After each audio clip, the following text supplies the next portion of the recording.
Yeah. Prince Maltazar, I'm on deck. Alter ego in the building. That's how we gonna do it. Cyclopic fire, set apart lava. Ramala's on Easter Island, image out of rock. 5.5 million incarnated children. Zion, it was written with Nas's pen. Fallen sovereigns in concrete jungle buildings. Creature of the law. Strong ones stand tall to a wheelchair crawling. Flatliners lose mind power. Conscious talisman.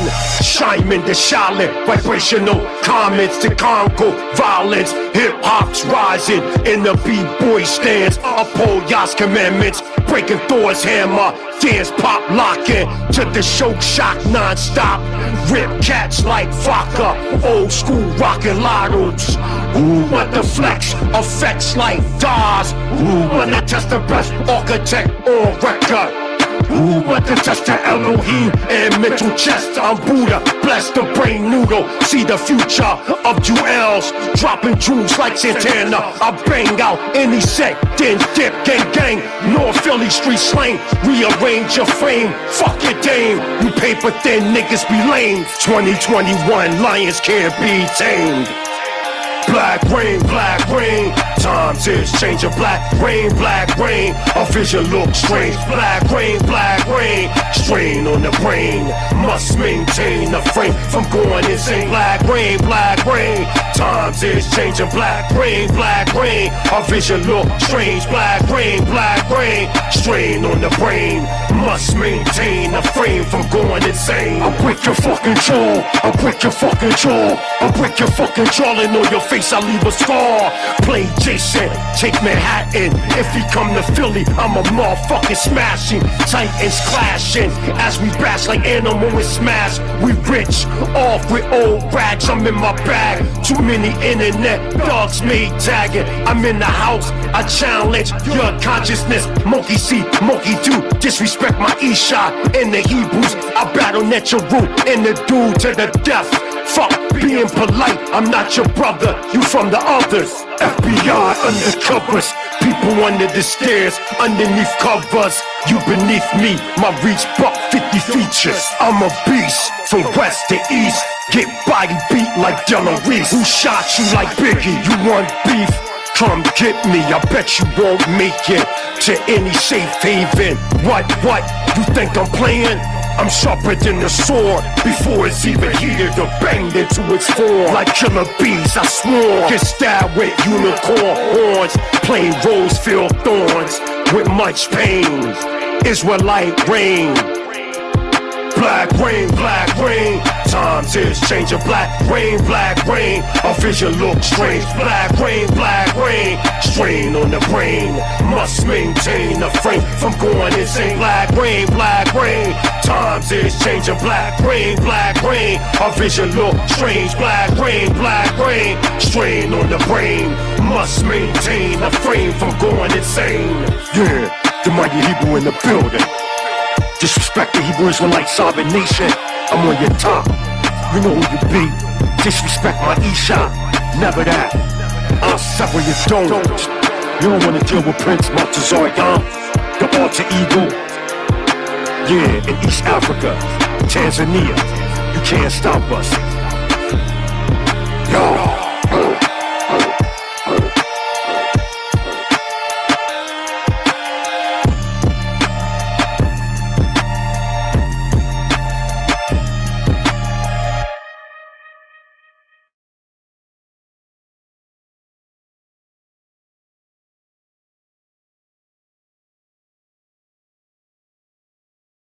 We live.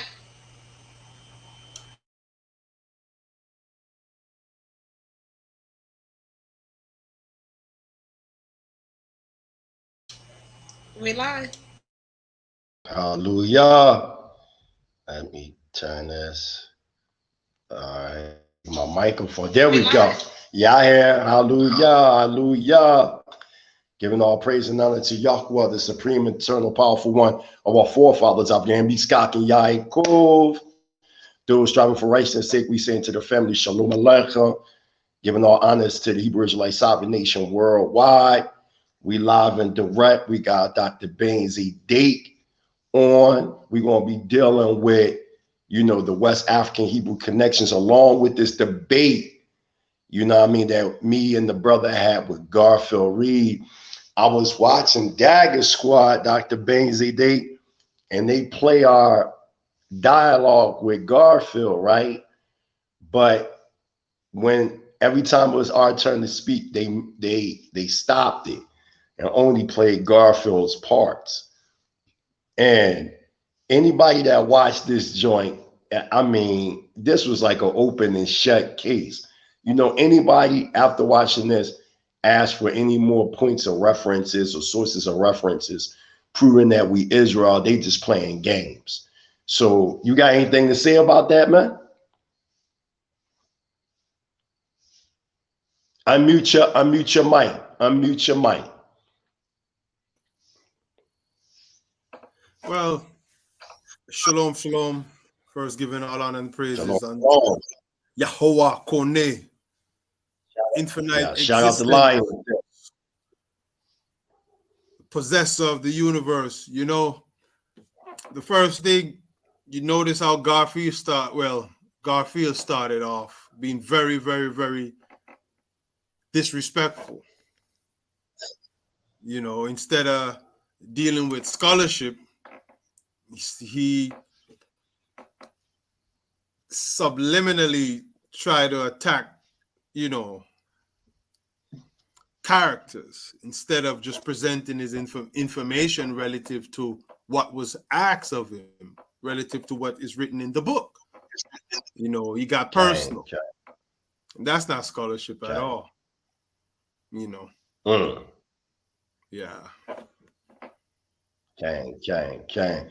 So we're going to be doing this today, the discussion that we had with Garfield, and then tomorrow we're going to come back with your PowerPoint presentation. But while we're doing this, we're going to be pausing from time to time. So just give us a bird's eye view of what the people are going to expect tomorrow, because you was breaking down some of the scholars that you have, you know, ran across speaking about genetic linguistics, because I think that's very imperative for us to understand, because it connects a people to a culture. And I know that Asar Imhotep subscribes that the Yoruba, along with the Hebrew language, are basically quote unquote African languages that started in the sub-Saharan area. Give us a brief synopsis of what you was presenting to me earlier that the people get. The angle that I'm approaching it from is I'm using the language to show the connection between West Africa and the ancient Hebrew culture, to basically show you it's one in the same. You know, Asar Imhotep in the past, he had once said that that the Yoruba and the Hebrews came from the same speech community in the Sahara. I don't know if he probably changed his statement by now, but he did say that, and we have it on video. Now, one of the things is this language. Well, let me share something real quick, just to give you a brief synopsis. There is a professor, Fatia Gesabi. He's a professor in Algeria, and he said language carries meaning and references beyond itself. The meaning of a particular language represents the culture of a particular social group. To interact with a language means to do so with the culture, which is its reference point. We could not understand a culture without having direct access to its language because of their intimate connection. So you can't separate language from culture. So we're going to look at the culture in West Africa as well as the language to see if there are cultural tenets as well as words that connects directly to the Torah and to the overall Hebrew culture. And, you know, just to give you a reference, just an insight, when you go to Isaiah 30, if I'm correct, you will see the mention of the word oi. And it's a term of endearment. It's a term you use to get the attention of somebody, right? And that term is only used in West Africa, but it's an Hebraic term. And it's only going to be used by people who belong to that culture. So when you go to West Africa, you hear people say, if you watch the Nigerian movies, you will hear, if someone is calling your name, they would be Nasikoi. In Jamaica, we say Janoy. And you find that oi using the same context in Isaiah chapter 30. Oi, B'nai Israel. The Most High was saying, oi, B'nai Israel, you have gone astray, in that context, you know. So we're showing you how those concepts are used within the cultural context in West Africa. And that's one of the ways you know that there's a direct correlation. And there's many other references like unto that. You know, because the Torah actually is a culture. What's written in the Torah is a culture, right? And what's written in the Torah is what the Yoruba call pataki. Pataki are stories or allegories relative to life verbalities, right?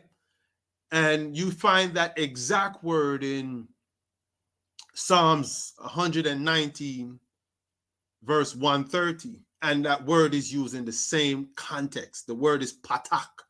It's a direct cognate to the Yoruba pataki. And it means to unfold that which has been in full, to give discernment, understanding to the petty, to those who are prone to be beguiled by deception. So the whole Torah is pataki. It's something, it's scripted, and you have to have an understanding of the language and the culture and the cosmology and the gematria, the sciences that comes with the culture to decode what is written within. You can't just pick it up and think you're going to understand it. And we also have to remember that those who translated it into English, they don't know how to decipher it in the first place. So the translation that they gave to the people, it doesn't, and the English language cannot embody the true ideas, the true meaning, the true essence of what is being conveyed. We know that by way of proverbs, African people convey or preserve sacred teaching in the form of proverbs, or which is one and the same with pataki. You know, here in Jamaica, we say, "Fowl we feed a yard, no hard to catch." Meaning a chicken that feed at home is not hard to catch. They're always going to come back for food. You know, and that's how the Torah is scripted. You have to know how to now decipher those things. So you can't just, okay, say, oh, I can speak Hebrew, so I know I can speak Hebrew, so I can now decipher the pataki or the allegories. Nah. There's more that you have to be exposed to. You have to be exposed to the culture in depth and the mechanisms to decipher those patakis, those allegories. So I'm going to be approaching it from that angle. Very, very, very, very, very interesting, because, you know, I know the book, The Impregnable People, written by Prince Gabriel Hagedorn. He has a section in there, and he was showing how English Ebonics go back to Hebrew. And just as you speak of the patois, you know, if you're talking about the dialect in Jamaica, that even goes back to Hebrew. So like I was looking at the word uwi. I see that the uwi is a Hebrew word that defines like calamity, so to say, right? Or something like distasteful. And from with the English dictionary, you're saying the Webster's Collegiate 11th edition dictionary is defining it as like an old slave childhood word, so to say, that derived from the slaves, but there's no etymological origin of that specific word in the English language. But when we go into the book of Zechariah, we find this word uwi in the Hebrew defining the form of destruction. You know what I mean? A calamitous type of setting, so to say, something that's distasteful or disdain in a sense. You know what I mean? So we cross that over, you know, by the way of Israel, Northeastern Africa, going into West Africa, and then to the diaspora. So we can connect our language with the slang that we brought forth to the Americas. Is that one of the so is that basically what you're going to be conveying in your presentation tomorrow? Absolutely. Absolutely. Okay. You know, in Jamaica, go ahead. No, because I even seen the Hebrew word, the English word ain't, or really, you know, the slang, I ain't with that. And I see that Prince Gabriel Haggador, he connects that to the Hebrew word ion, which means no thing, something that's empty. It also defines an eyeball as well, too. So I just wanted to add that. But go ahead, Doctor. We listening. Yeah. What that reflects is the language unit at the University of the West Indies in Jamaica. The director for that unit, he wrote a thesis entitled "The African Jamaican Lexicon," and in that document, it reveals something significant, that what we did in the diaspora, not just Jamaica, we carry over African syntax and agglutinative morphology, and we use that we infuse that in with English, with the English language, right?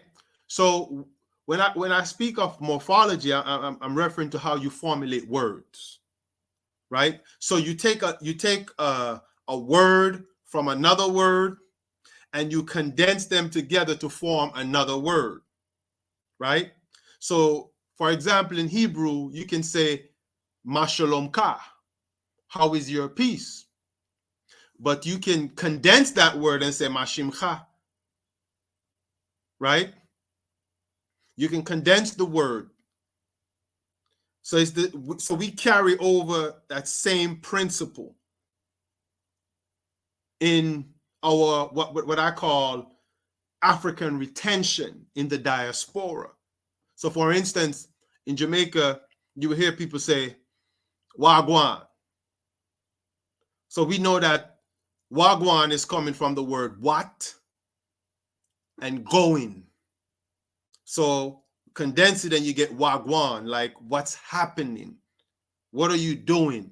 So we condense the word, and that's the Hebrew language, African languages, they all embody that principle, that morphological principle. You know what I mean?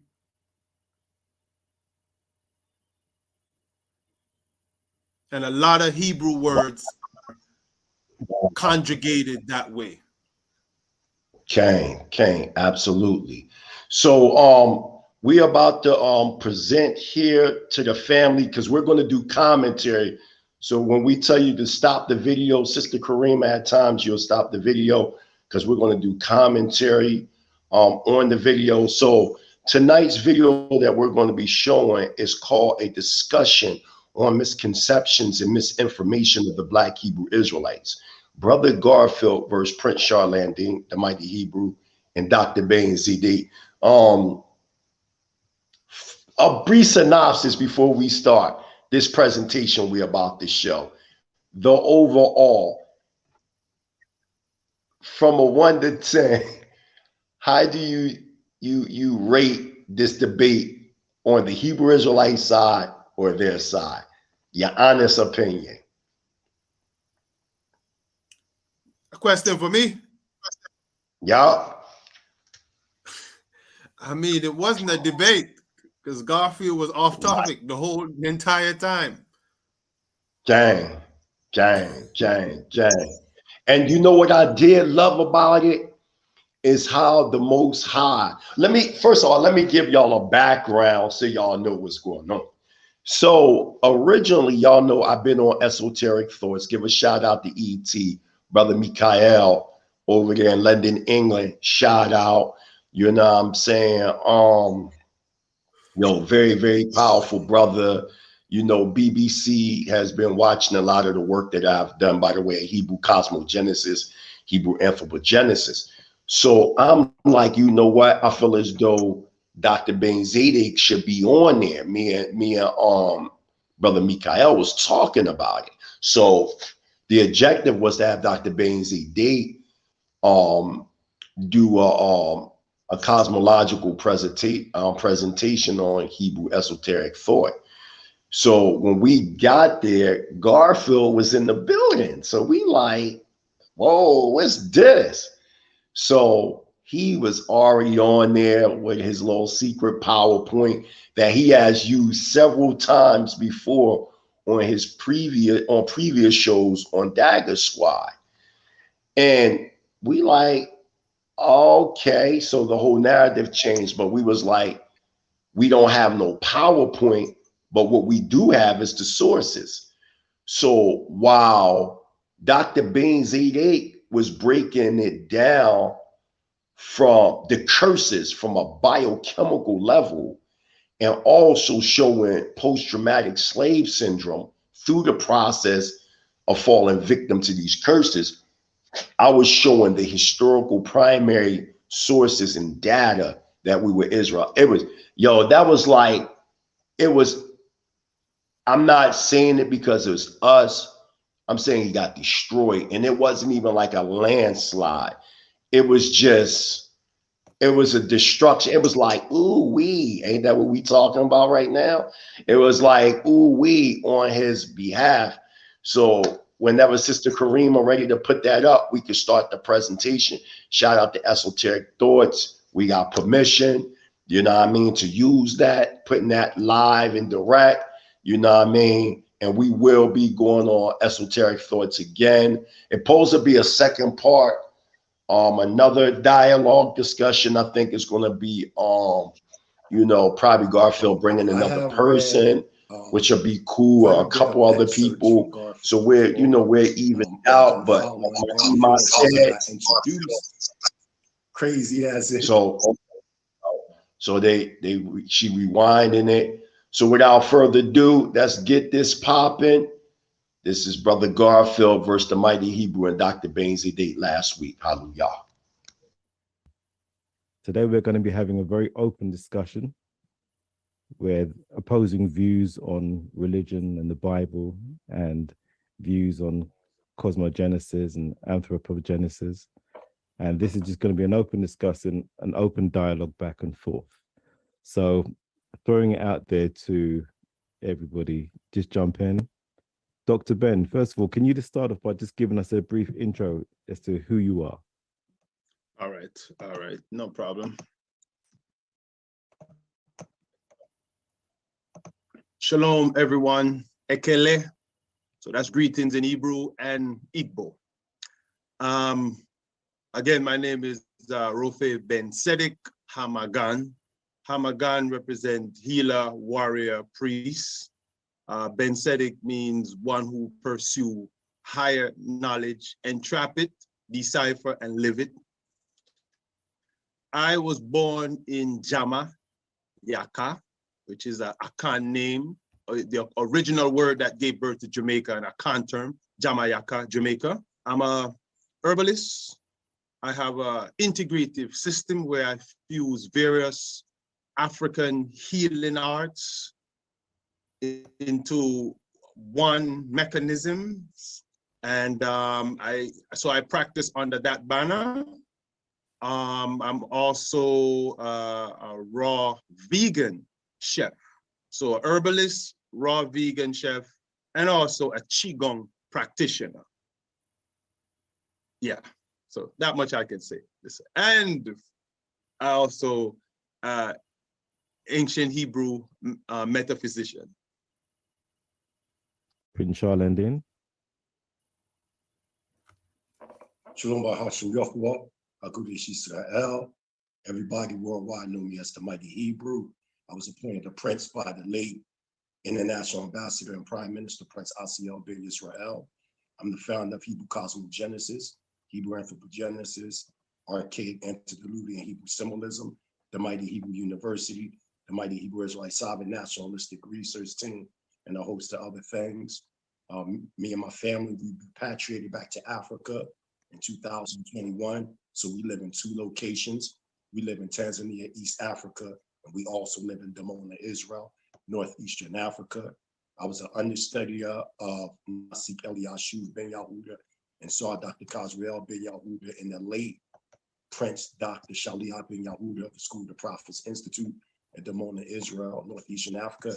I got my MA, my master's in African Middle Eastern Studies from the School of the Prophets Institute.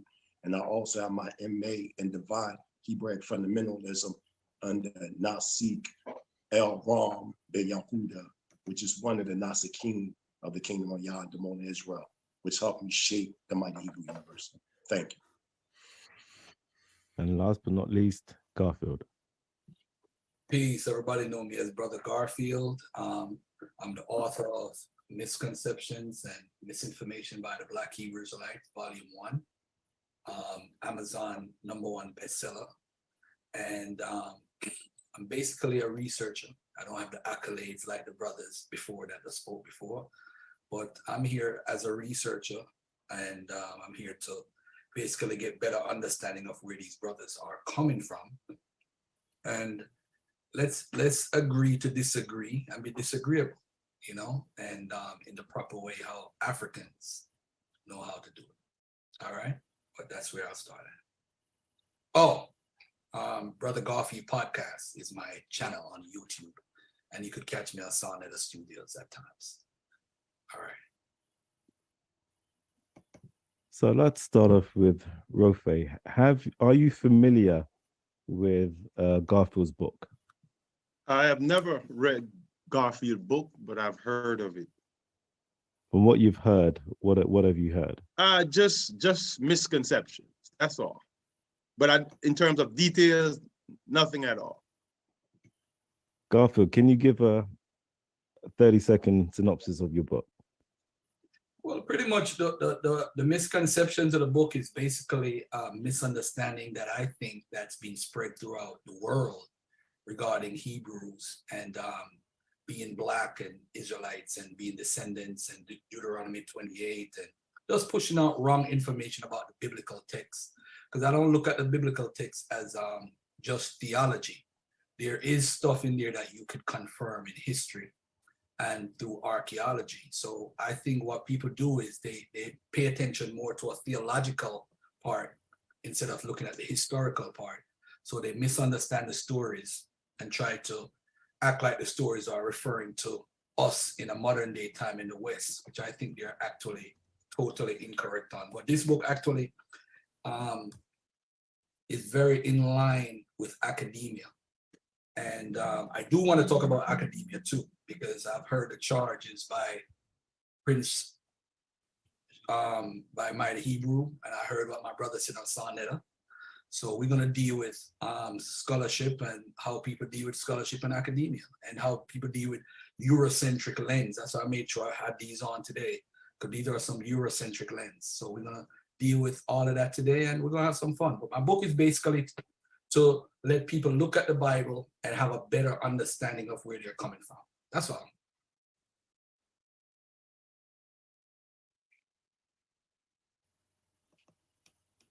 Rofe, does that clarify, give you a bit more of an insight into where Garfield's coming from? Yes, it does. So based on that, do you have any questions for Garfield on that?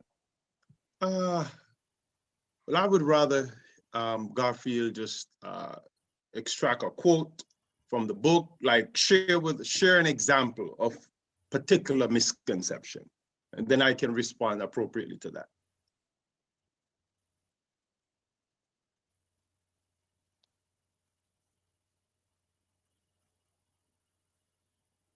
You're mute, Garfield.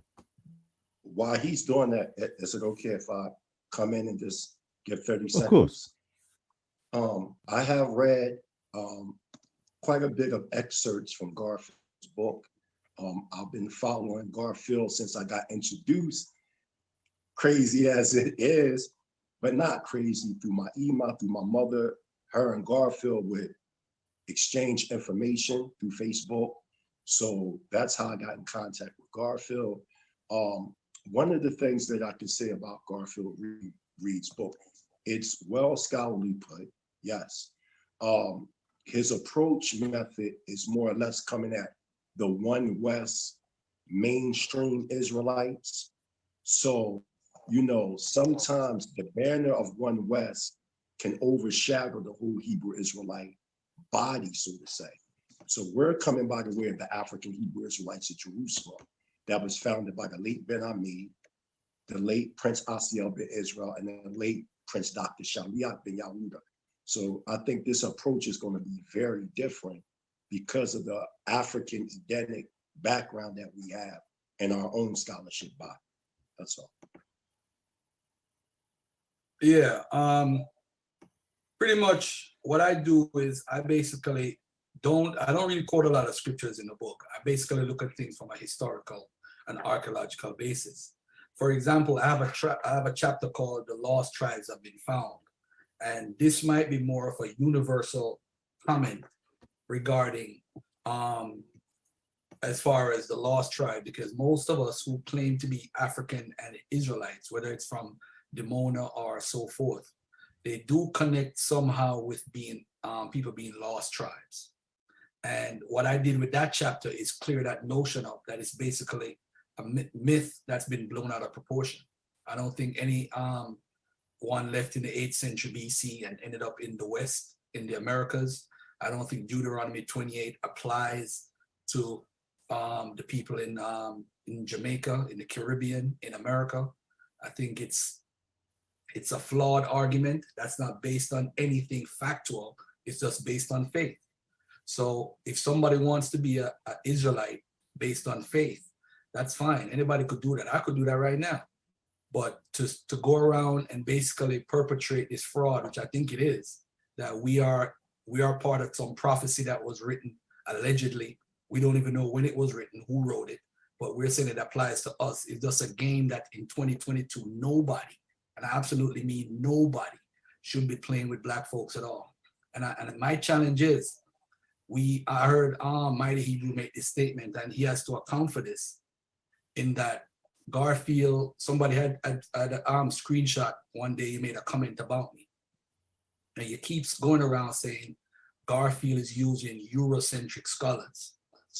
And I heard Dr. Ben Tsedek said on Sarnetta that I'm looking at stuff through the Eurocentric lens. So I made sure I had my Ray-Ban glasses so I could actually use them while I'm talking to both of you guys. And what I am saying is, you guys are pushing a white man's religion with a Black face. That's what I'm saying to both of you guys. And what I challenge you is, show me that the sources that you use to come up with your conclusions are totally Black. I don't want any white source being used and being masked with a Black face. Show me that the person's source you're using went out and dug up the archaeology. Show me the translations that you're using, the Hebrew, came from a Black man and a Black mind. And what's going to happen is, you're going to see the hypocrisy fall apart. So when somebody makes the claim, oh, you're Eurocentric in the way that you're thinking, then you're developing what's called a mind of a cultist, meaning that we are against whatever the white people say, so don't listen to him. And I think our freedom, whether it's Marcus Garvey, whether it's Malcolm X, whether it's even Farrakhan. I mean, you talk about Khalid Abdul Muhammad, somebody who I stood post on in my NOI days. I'm saying that I never looked at Khalid Abdul Muhammad and said, you're following the white man's religion. So whatever you're saying as pro-black is wrong. I think we've all been influenced Eurocentrically because basically we are descendants of slaves. That's all four of us are descendants of people who are part of the slave trade. That's what we have in common. The truth is everybody wants to interpret a Bible the way they want to try to encourage people. Hey, you know what? I have the truth. So the Bible cannot help us in 2022. It can't. There's nothing Mighty Hebrew could do in Africa or in Israel. There's nothing Dr. Ben Tsedek could do in Jamaica, can do and preach the Bible and say, this is going to come. Nothing is going to come. We've been waiting so many years for things to happen and nothing is happening. And the proof is in the pudding. The proof is in the pudding. There's nothing white Eurocentric thought, white supremacy. As long as what you believe, if it can't stop white supremacy, it's irrelevant to our progress as Black people. And the Bible right now is not doing nothing. All it's doing is creating cults and creating followers. And I stop right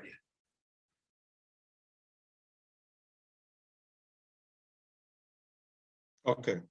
My question to you, Garfield. You said there is nothing that Mighty Hebrew or myself can share with our people from a biblical perspective to stop white supremacy. Now, I ask you a question,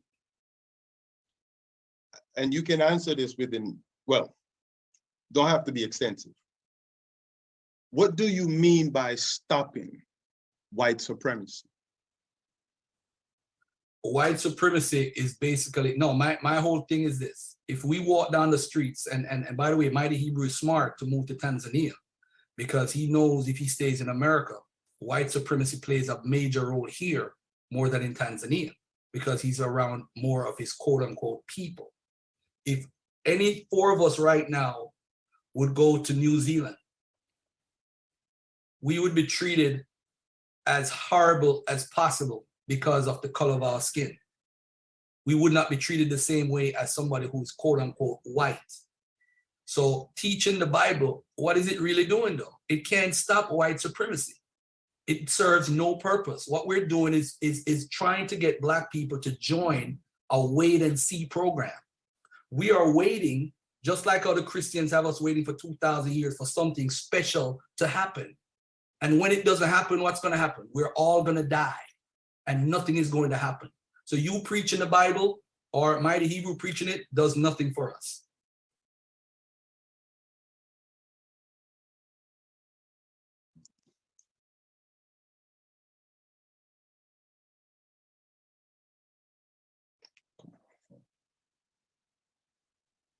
Can you hear me?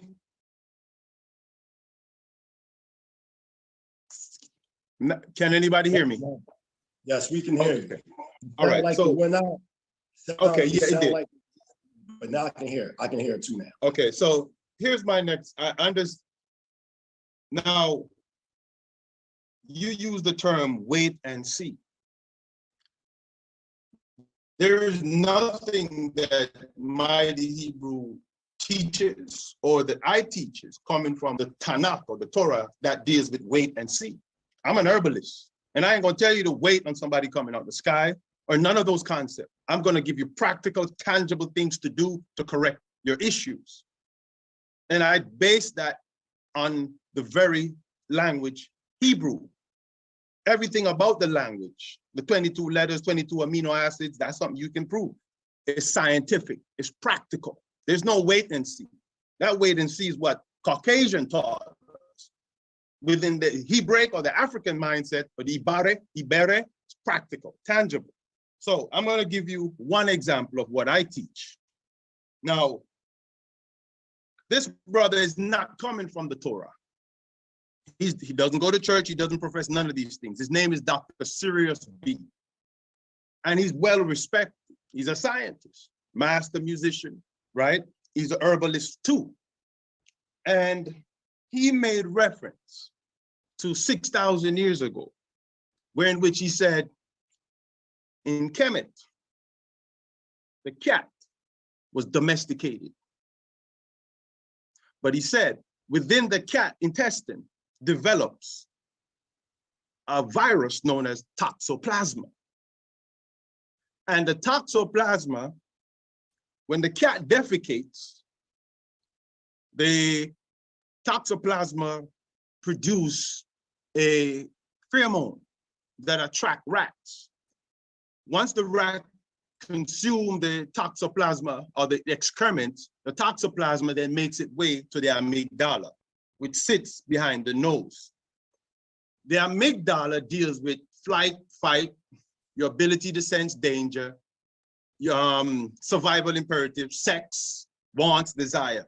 It communicates the desire of the pons and the medulla, the reptilian brain, your animal nature, right? So now, once the toxoplasma infects the rat's ability to see the cat as being dangerous, or let's use the word as white supremacist, non-existence. The rat now see the cat as a friend. So Dr. Sirius B used that example to say, the mass of, there's a high percentage of Black people who are infected with toxoplasma. And the toxoplasma caused them to exhibit schizophrenic state of existence. They can no longer see the system or the Caucasian as being a threat, or they adopt certain thought patterns and behavior that they don't even see that as part of the means that is used to enslave you, right? So he used that example. What I do is this. I heard what he had to say. And because the Hebrew language is scientific, I now go into Deuteronomy 28, verse 60, because prophecy have to be correlated or substantiated by history and science.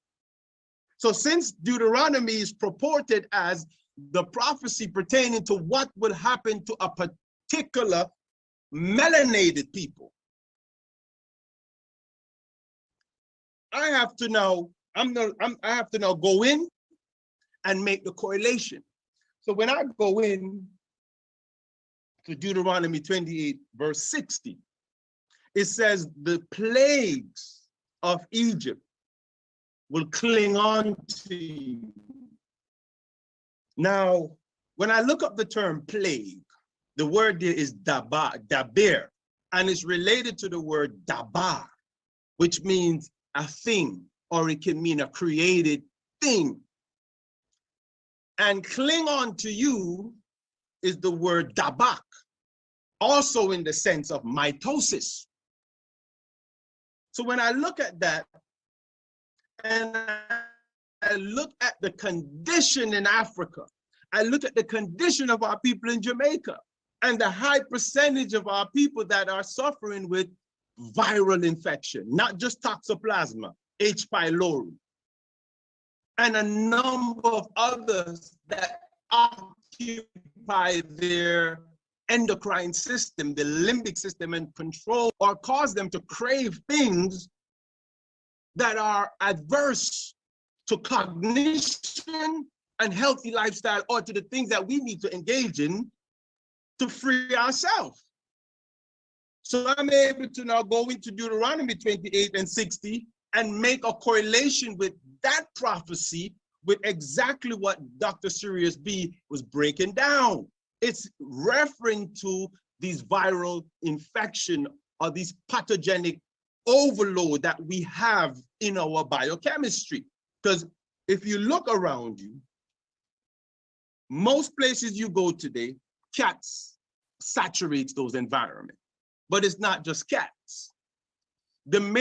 Whenever you consume a diet that is also high in sugars, you're gonna saturate your body with a lot of sulfur. When you consume a diet high in meat, you're gonna saturate your body with also a lot of ammonia. Ammonia and sulfur cause anaerobic condition in the biochemistry, and that cause cell to mutate, and that leads to pathogenic overgrowth, not just toxoplasma.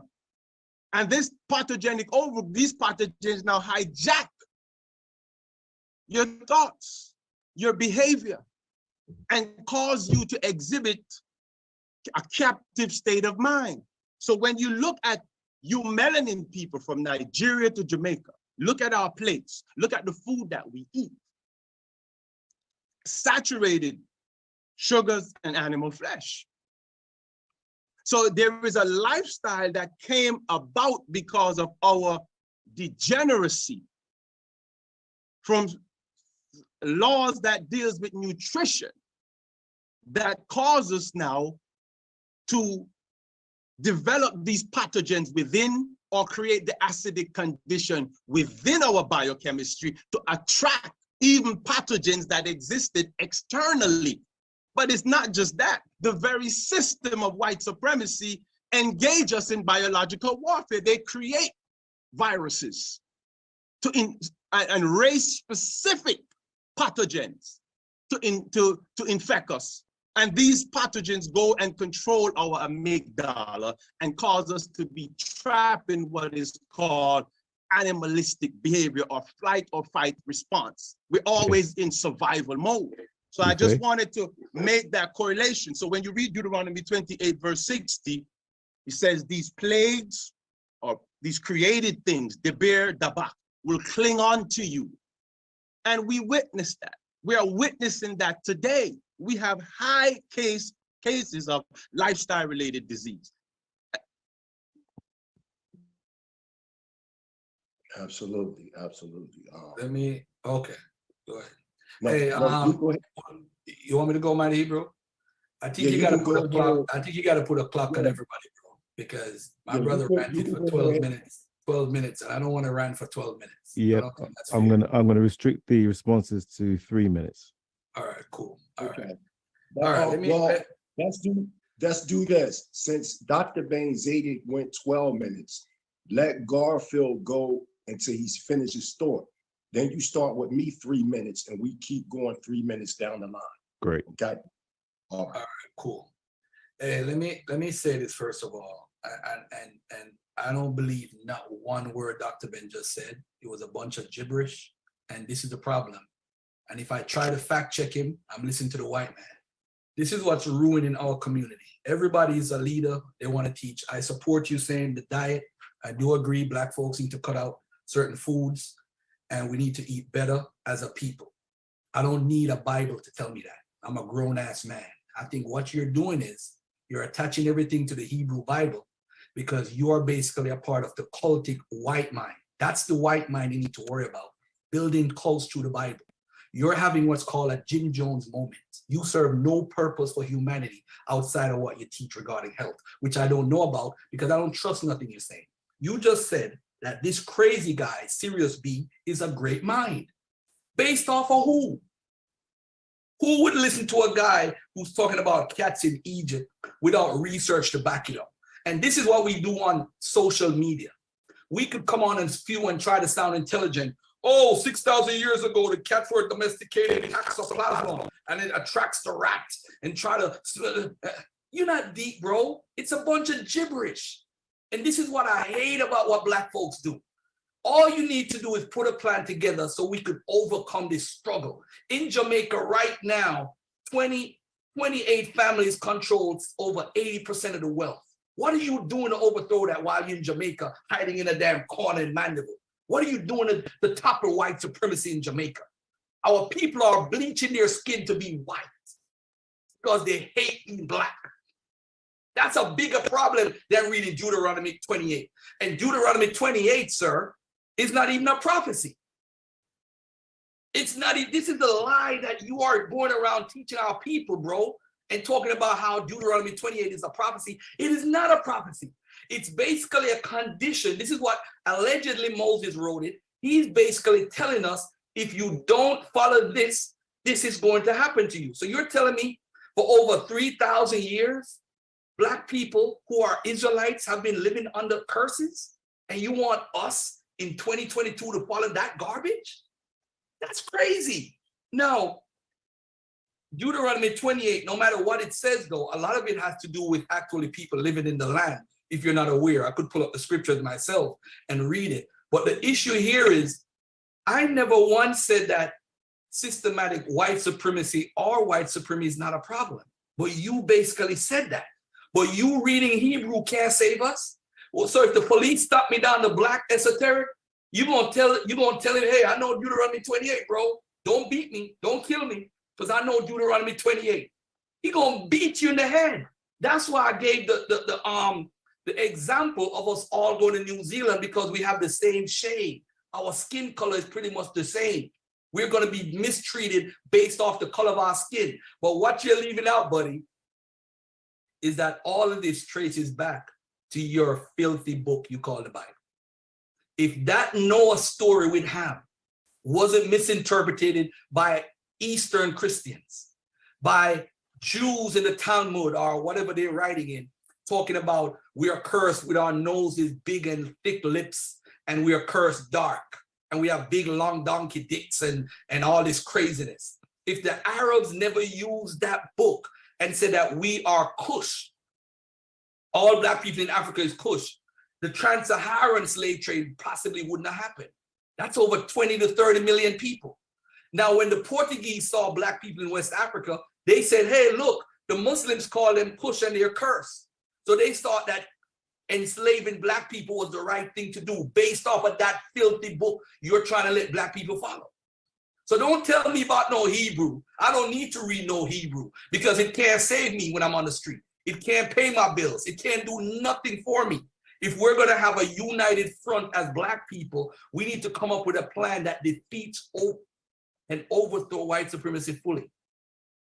That's what we need. We don't need no gibberish. And that's all I'm hearing. Serious B this. I don't know. How do I fact check Serious B? And now you're giving out medical and information. Who is fact checking what you're saying? I don't believe you. I don't trust it. Not because it's from a black man, I should just take it. I want to.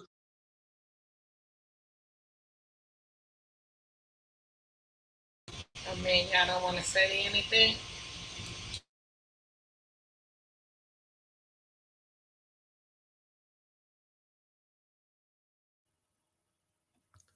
Shalom. Shalom, shalom. Y'all don't want to say anything? So what, can you hear me, Sister Karima? I can hear you. Yeah. I do want to say a few things. Let me put my camera on real quick. Now, this is going to be a major body bag. Shout out to everybody that's watching right now. Now I'm about to come in. My job is to bring all the sources and references. So what Dr. Bainsley Date was doing was showing roughly 6,000 years ago, the Comitian people, what they was doing was crossbreeding through hybridization. This is why when you go into the Torah, you see the Most High told us, don't crossbreed, our livestock, our seed, etc. Because the ancient Comitians, they were doing this, which they got from pre-dynastic Kemet from a group of people known as the Nagas, and also a group of pre-Totekians known as the Nakals. They got this idea from them, and then it shifted over. If you listen carefully, he was breaking down how Dr. Sirius B, who's actually a real biologist, science, right? And as you continue to listen, he admitted that I don't trust Dr. Sirius B. I wasn't in the laboratory and such and such. My whole thing is, Garfield, when you seen Dr. Bainsley Date present to you that there was a fume that the cats would get let off when they would urinate, and from there it would attract the rats. And what he was showing is that this behavior is the same behavior that we're doing, and he correlated it with the 60th verse of Deuteronomy 28 from a biochemical level. We're showing you the prognostications from a biochemical level, and you didn't present a counter with the source of reference. What you did was blah, blah, blah, blah, based on your opinion. And then another thing that I don't know if y'all caught what Garfield said when he talked about the so-called curse of Ham. He said that those that went in the Bible, they misinterpreted the story of Ham or the so-called curse of Ham. They misinterpret. So he's clearly admitting that the Bible doesn't teach this so-called curse of Ham as it been defined, and he's now addressing it through the so-called Jewish community. So if you know that's not what it really say, then why you keep putting the Bible on trial? See, he's admitting to things and not even hearing himself. But I'm gonna pass it on. You got anything to say, Dr. Baines today? And you can also chime in too, Sister Karima. Well, he also said that Deuteronomy, the curses on prophecy, you know, but he said it has something to do with this is what will happen to you if you don't do thus and thus. Well, if you don't do thus and thus, then that's prophecy. If it manifests, then that's prophetic. So he contradict himself there.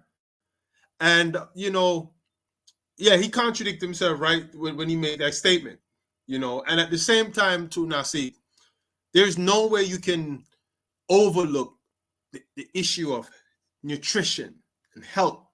Because, check this out. Just to make it clear, Dr. Sirius B said, the cat inside the cat gut, the cat that was domesticated and created by way of genetic modification in Kemet, inside of the cat develops toxoplasma. Toxoplasma then go into the brain and hijack the limbic system, the amygdala. Now, the amygdala is the mouthpiece of your reptilian complex, and your reptilian complex deal with what? Your animal instincts relative to what? Survival, sex, pleasure, reward, power, control, right? Now, once it controls that aspect of the brain, then all your desires and wants are going to be rooted around what? Power, pleasure, sex, reward, even to the detriment of yourself, your environment, the ecology, and your people. So then how can you free a people if you don't address, as Dr. Sirius B said, the systemic parasites that's dictating your thoughts? That's critical.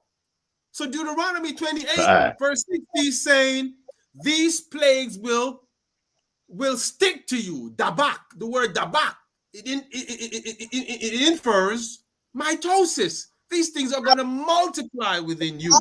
So the powers that be, they're aware of this.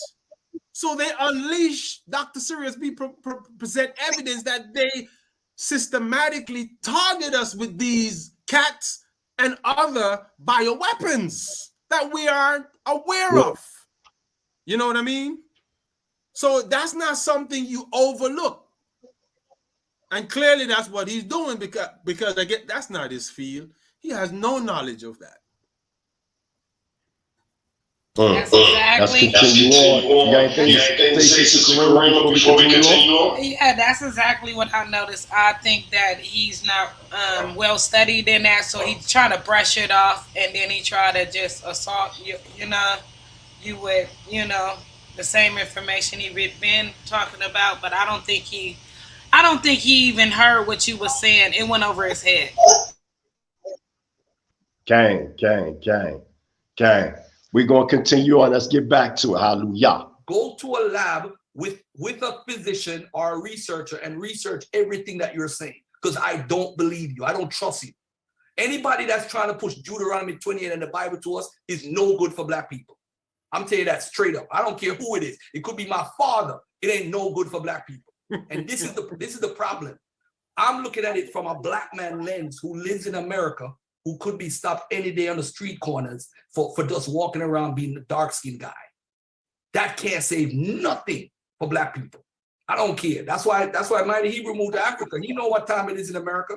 Because you walking around today dealing with these cops and this system is totally against us. So you're telling me I got to read a scripture to the police when they pull me over? This is nuts. But I'm going to stop right here.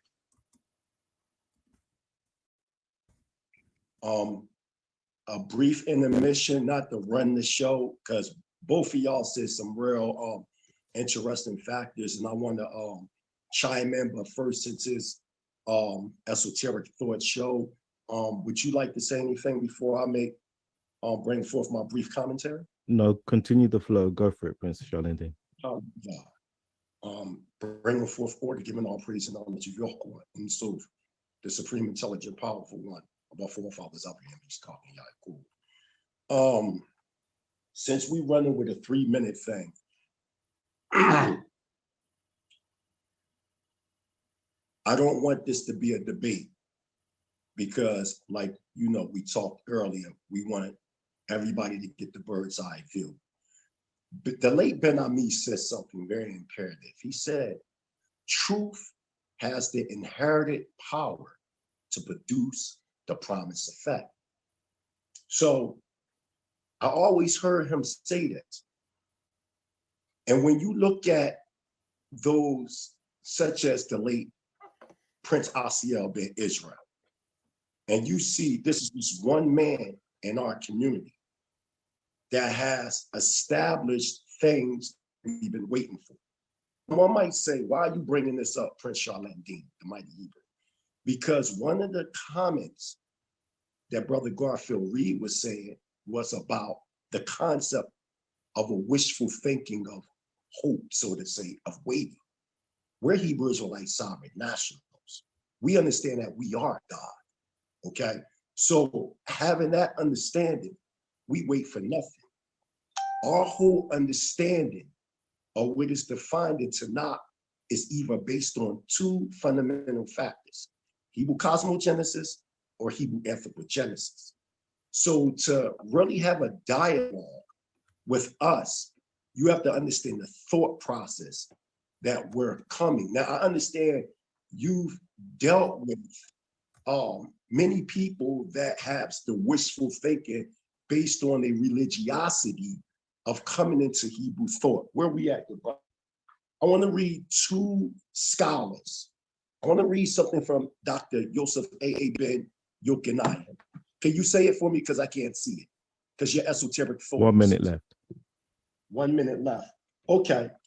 I want to read something from Dr. Yosef A.A. ben Yochanan in his book, African Origins of the Major Western Religions, because the understanding that we're coming from is from respected Afrocentric scholars and even scholars amongst our peers of the Hebraic presence in Africa.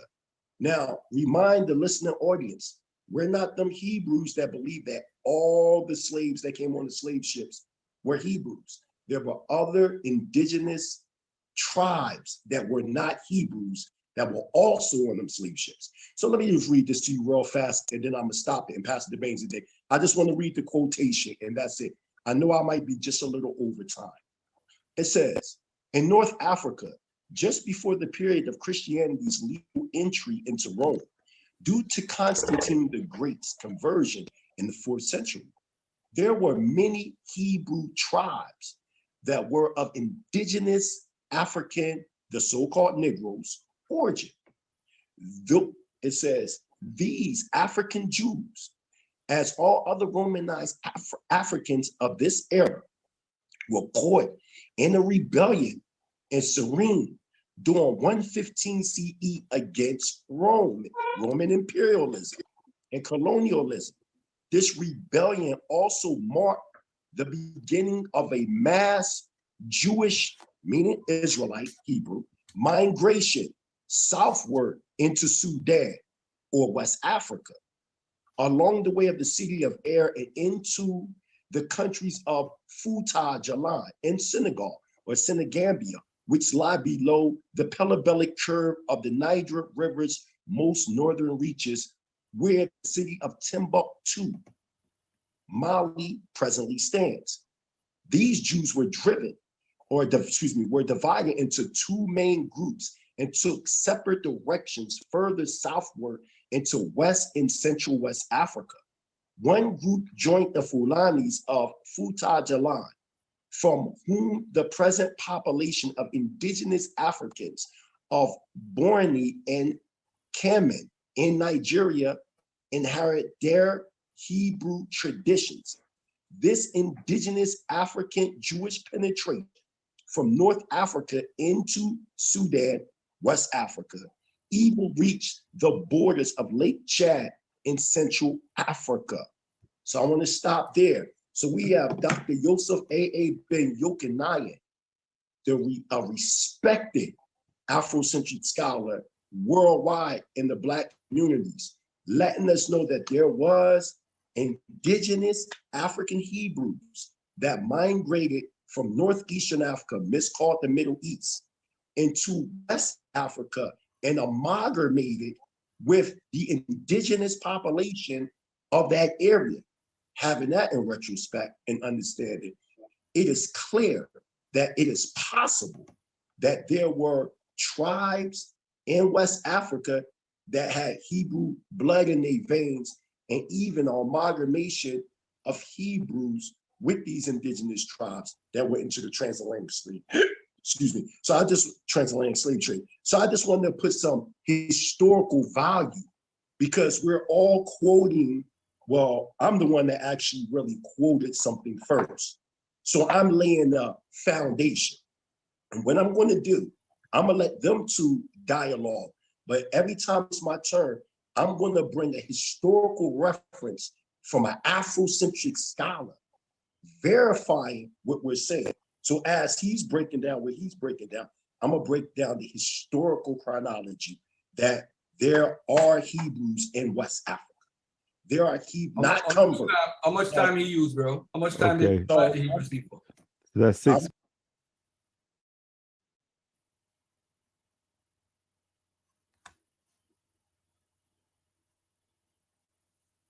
You wanted to say anything?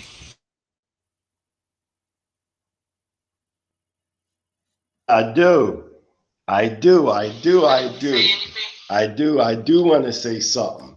Now, if y'all notice thus far, I'm the one that pulled out Dr. Yosef A. Ben Yochanayan in his book, African Origins of the Major Western Religions, page 75, 76. I brought that out. I showed that to many Israelites. You know that we have Dr. Yosef A. Ben speaking about in 115 CE in Serentia, there were Roman incursions that came into our land and started to push us into West Africa, and we amalgamated with different indigenous tribes that were already there, producing certain Hebrew tribes in West Africa, which in turn got caught up in the transatlantic slave trade. Dr. Ben can never take that back. Now, I remember JJ 7000 the other day, he used that same source too on Sinetta, and what the dude Shaka did was he put up a video where Dr. Yosef A. Ben denounced himself being a Jew. Now, where he failed to tell the people is when he meant by denouncing himself as a Jew, because I knew Dr. Ben personally. Dr. Ben wasn't talking about his ethnic origin as being an Israelite from the tribe of Gad, because that's where he tells you in the book, we the Black Jews bear witness to the white Jewish race myth. What he was saying was that he wasn't a practitioner of Judaism any longer, but he never stopped acknowledging himself as an Israelite. See, this is the misconception that the Black conscious community has put out there, as if Dr. Ben stopped believing that he was an Israelite by bloodline. He never stopped believing that. Even his name, Dr. Yosef A. Ben Yochanayan, is a Hebrew name. If he was so aligned with Kemet, why he have a Kemetian name? Why did Dr. Ben die in a Jewish retirement home? And also, if Dr. Ben was so in tune with Kemet, as y'all claim, then why is it word out there before he died, he converted to Islam and donated his whole entire library to the Nation of Islam? What I'm saying is, if Dr. Ben was so deeply rooted in Kemet, why in the end did he turn himself to what y'all would define as an Abrahamic religion? That's my question. Why didn't he change his Hebrew name to a Kemetic name? Why didn't Dr. Ben convert over to some type of Egyptian thought? Why before he died, he converted to Islam? Why? Why did he donate his library to the Nation of Islam? Why didn't he donate it to, you know, his said understudies of this Kemetic school of thought? Wouldn't he have donated his library to them? But no, he donated it to the Nation of Islam. Why did he die in a Jewish retirement home? Why do we have Dr. Ben still going to Sabbath services, you know, at the end of his life in the Jewish retirement home? He was going to Shabbat services. But y'all keep saying that this man was pro-Kemet. And then we have him on record. See, to try to deny Dr. Ben, what you have to do is you have to break down there was never a war in Serentia amongst the Romans 115 CE. You have to denounce the migrational patterns, because what you're going to see Garfield do is put up a map and try to justify we couldn't have never went into West Africa. We would have died in the Sahara, but in the Sahara Desert. That's stupid. We have tribes that actually live in the Sahara Desert right now, that live out there. And on top, we knew how to travel from northeastern Africa to West Africa because they had what was known as the frankincense routes. So to sit back and make it just like you had the Silk Road, you know, going from the so-called Middle East to China. So for people to sit back and act like we couldn't have went from northeastern Africa to West Africa is absurd. And then turn around and say, well, the Jews went into West Africa and amalgamated with African women, and then started the process of this of the transatlantic slave trade. We're getting to all that as it continues on. But you got anything to say, Dr. Baines, 88? Not right now. Okay. Anything you got? Anything, Karima? No, that's it. Okay. You can continue. Minutes. So because there's two of you, because there's two of you, Yes, after each of you, Garfield will jump in after each of you speak. So Garfield, over to you. It wasn't Baines a date turn. All right, let me share my screen real quick, and let me just deal with this real quickly. And by the way, to Dr. Ben, you're misusing Dr. Ben very wisely, and because he's black, I must accept Dr. Ben 100%. And I'm going to show you something. 70 AD and 1 million Jews into West Africa. I want everybody to look on the screen, and I want the same 6 minutes that he.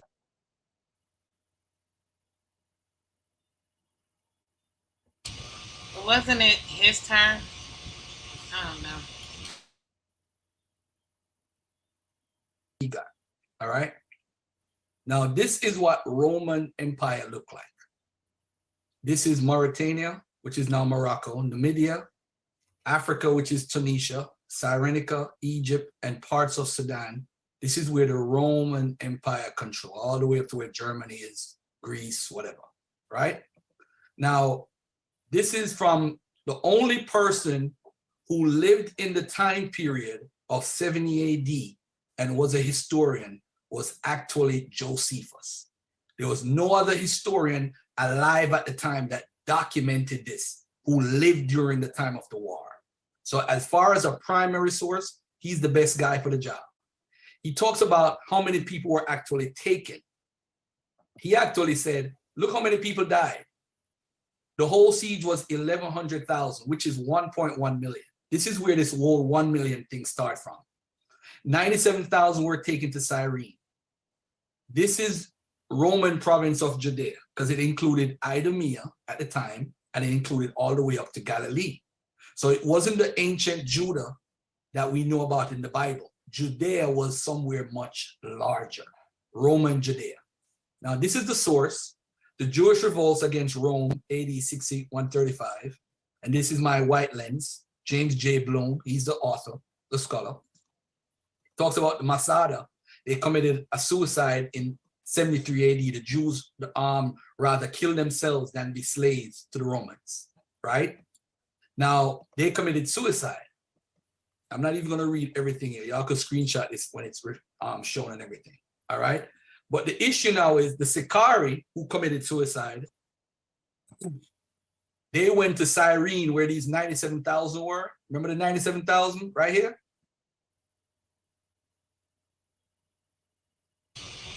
Did you want to say something? Oh, no. Keep going. Just let it play. Okay. They went to Cyrene and the people, the Jews, snitched on them because why did they snitch on them? Because they wanted to do another revolt right after the 70 AD war. So Jews, whether they were black or white, I don't care. I'm going to use the term Jews for the record because they're Judeans. Now let's look at how difficult it is to go across the Sahara Desert. This is the Sahara Desert. And for those who don't know, over 18,000 people in the last 6 years have been missing or killed in the Sahara Desert. This right here is one of the most difficult places to cross. Human beings today who have cars and equipment can't even do it. So how did these Africans go into whatever and do what? You know what happened, brothers and sisters? Let me scroll down a little bit and let me get to, hold on 1 second here. Let me get to this thing right here. Where is it at? Oh man, oh, here it is right here. Let me get to it right here. This is the 5 Roman expeditions into Africa, where they went to near Lake Chad twice. They went to near Niger. They went to near Senegal. This is the trade routes that they're developing because remember, the camel was not domesticated at the time. So a large amount of people could not have gone anywhere without being a part of the trade routes and the camels because they would have died. So again, if we want to say our people went into Africa, and during the Kittos War, by the way, for those who don't know this, and I don't think the brother Mighty Hebrew knows this, the Jews were killing the Romans and they were eating them. They were cannibals. They would take off their skins and make belts. They killed a lot of the Romans, okay? Oh yeah, it's right here. And all consequently, 220,000 perished. In Egypt also, they performed many similar deeds. Look at this. They would cook their flesh, make belts for themselves of their entrails, anoint themselves with their blood, and wear their skins for clothing. Many they sawed in two from the head downwards. Others they would give to wild beasts and force still others to fight as gladiators. Yes, it is a white source, but actually this is a primary account of what happened. Who else are you going to get it from? They're reporting what the Jews was beating their ass. So whether you want to say it's a white source or not, I don't care. I'm just reporting the history. Cyrene was wiped out of Jews. So the Jews, the 97,000, remember the 97,000 esoteric that Josephus talked about? They had to leave Cyrene. So which Israelites actually went into the interior of Africa? They couldn't have because they were wiped out. So now you're saying, Dr. Ben says, I want you to provide a source because my source is right here. This white guy named Appuleius and Antony in the Roman historical essays, that's one of the sources. And here's another white guy for you, because I like the white lens, James J. Bloom. He's a historian on the Jewish revolts. So now, how much time I got left? 1 minute. And now, so that now starts the whole thing. So Cyrene Jews were exiled. After the war ended, laws were placed ordering the exile of Jews from Cyrene, reduced the Jewish community of Cyrene to insignificance, and set it on the road to inevitably decline. This shows that who went into Africa at the time, unless you had an expedition like the Romans. The Romans had their expedition. They had 5. They had the money. They had the resources. And you know why they were going into Africa? Because they wanted slaves. Because remember the earliest Ghana, you're talking about Ouagadougou. Ouagadougou used to trade with the Europeans and with Africans because they wanted the gold, and they took also our own African slaves into Europe. The Jews were there financing the trans-Saharan slave trade. So hence, where is this people going into Timbuktu? I'm not saying Jews didn't go to Timbuktu. I'm gonna get to that the next time I speak, because that's easily breakdown. And guess what? Those people are described as white people sleeping with black African women. We have sources for that. And that's how you get what? Come on, I'll take you to class on this stuff, man. Come on, that's easy. I'm not saying Dr. Ben is wrong. I'm just adding on to what the elder said with new information we have now. I'm not saying that, don't come back here and say, do you think Dr. Ben? No, Jews did go to Timbuktu. They have the Bambara Jews. And those people are documented. They were dark-skinned. But you also have Jews who came in from Europe who were light-skinned. And you had Jews, the first white Jews in Africa went to Taout, which is in northwest Algeria. They built synagogues and temples. So on the route to Timbuktu, who were the merchants? It wasn't us, because they called the Jews in Taout the Rothschilds of their day. So don't tell me, now show me before we go, I want Mighty Hebrew to show me anyone coming off the slave ship in Jamaica, for my Jamaican brother, and for him to show me any slave coming off the ship saying, hey, I'm a Hebrew or I'm an Israelite. And I'm done. In That's response to what Garfield just, I mean, You not can what pause he it shared, right his there. first so-called rebuttal to what I.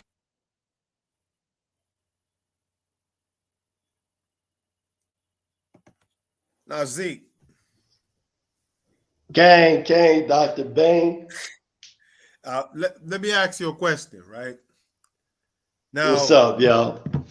according to the 10 northern tribes, suppose was taken into the Assyrian captivity, correct? Gang. And then, Gang. according to the Mishnah, was it from the Mishnah you quoted from when we were on Truth Flicks with Zion Lex? I quoted from the Midrash and the and the Talmud. Yeah, and the Talmud.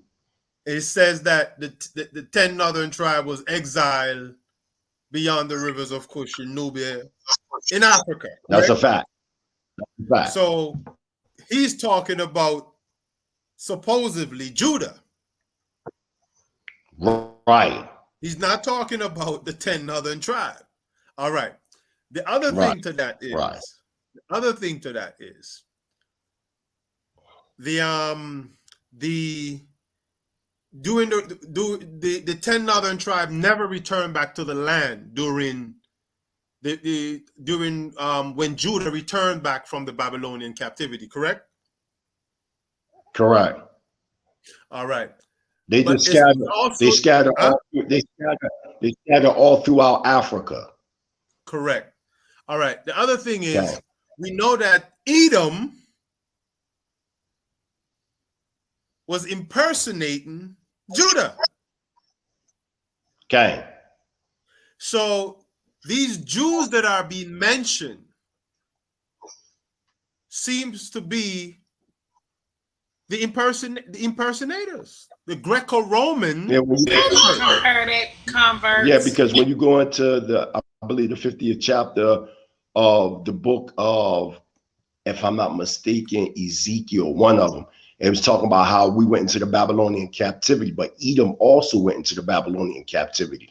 Then you also see in the book of Esther that from the 127 provinces from India to Ethiopia, you had converts to the Judaic understanding of Hebrew thought. Then if you go into the book of Maccabees, you see John Hyrcanus, putting, the Edomites or the Idumeans under subjection and teaching them Torah. And you can even go further back during the time of Malek Dawid or King David, when he put garrisons on Edom and taught them Torah. Another thing that Garfield fucked up on is you admitted that the scholars that you use were white scholars. That's number one. Number two, the quotations that he tried to use. Notice he never even read them quotations. But if anybody would have read them, it had nothing to do with what he's talking about. Also, he's dealing with 97 CE. We're talking about 115 CE. That was two different events. With Dr. Ben is talking about 115 CE and when the Romans came in at this next time, because in 97 CE, we defeated them to a point and we pushed them, further back for a period of time. And then the Romans came in again in 115 CE. So we talk about two different, listen, if you're going to use a source of reference to counter Dr. Ben, it has to be the same time frame and the same event. He's talking about a totally different event that took place. Remember, he kept talking about 97 CE. And when you go to 97 CE, that was an event where as though we was fighting the Romans, and in the process of fighting, sometimes we will be isolated when we will be at war. And yeah, and there were some form of cannibalistic behaviors that took place, but what he just did was confirm the prophecy that we would fall into these degradations, that we would practice form of cannibalism, even to the point that we would eat our own children. So he's not saying anything that's like, ooh, no, show us a source that's countering 115 CE and the Roman imperialism that came at the time, and then we migrated into West Africa. That's what Dr. Ben said. Don't show me something that supposedly took place 20-something years beforehand. We talking about what happened in 115 CE. It's simple mathematics. It's a totally different event that took place, even though with the same people. That's all I wanted to say about that. And to add to that too, when he said that the Romans came in from the north, right, and came along the trade routes, are you telling me that if those Romans were Caucasian, how in the world they survived crossing the Sahara from the north? And the Sahara is a desert with extensive heat. Explain that. That's contradictory. So you say, you see the contradiction? Dang. Yeah, I caught that. And another thing is, come on. I've been to Mitzpe Ramon, where you have the Rift Valley?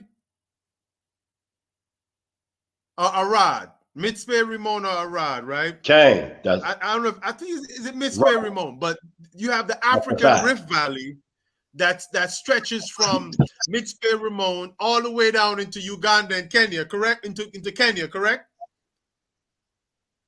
That's a fact. Uganda, that's a fact. Which means you can travel by way of the Rift Valley into Africa, correct? Okay, yup. So then, if the Romans are in the north, why would we go to Europe? That makes no sense. Right. So now, fact, we would go further south. We would go further south. And secondary, it was not our culture to mix with recessive genetics. Right? If we're saying the Romans were that, it's not our culture. That's Edomite culture. Now, so when you go to Zephaniah 3, verse 9 or 10, what it says, beyond the rivers of Cush, my dispersed one will come. So if you look beyond the rivers of Cush, we're talking about the blue and the white Nile. But if you look at that word that they mistranslated as beyond, Eber, it is related to the word Iberia or Hebrew and the word Obar, which means fetus. That word is conveying the idea that we not only went into the land of Cush, but we inbred with the Cushites. And when I say Cushite, I'm not talking about modern Ethiopia. We're talking about Sudan. We're talking about Nubians. We're talking about Nor, Dinka, and other tribes. So when you look in Senegal today, Wolof people, and you ask them about their migration pattern, a lot of them trace it back to Sudan. When you look at the Gadangbe people, they said they migrated from Sudan, and the leader was Aya Kushi. Kushi, listen to his name.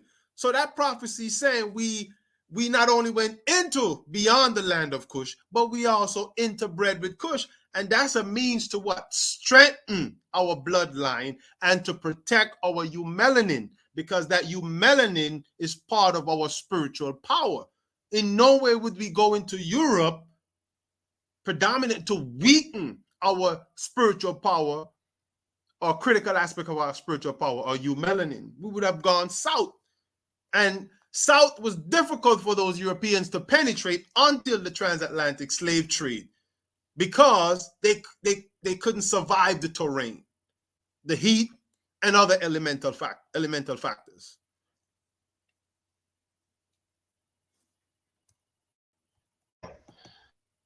Okay, you could continue on, Sister Karima, unless you got something to say.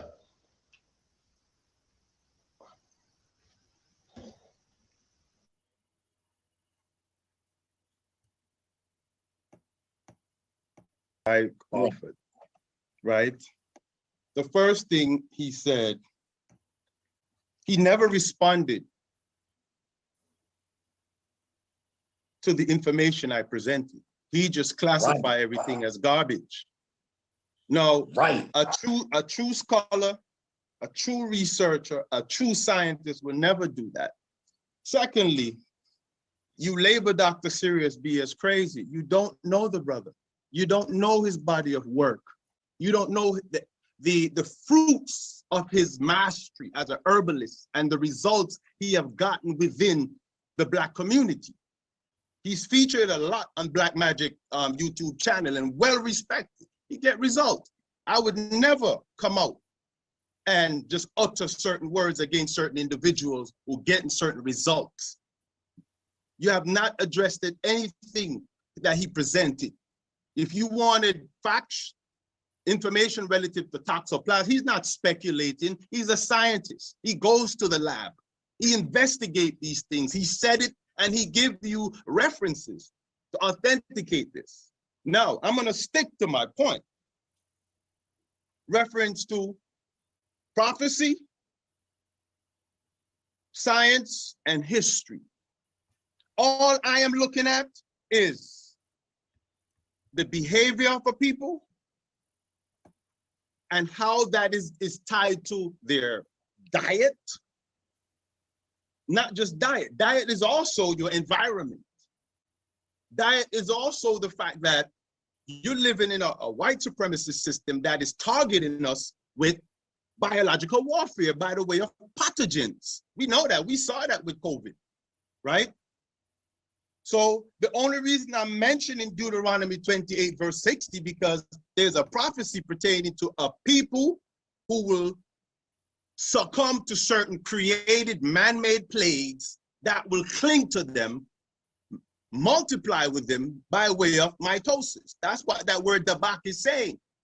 So if I point that out to our people and say, yo, there is such a prophecy, but that can be authenticated with history and science.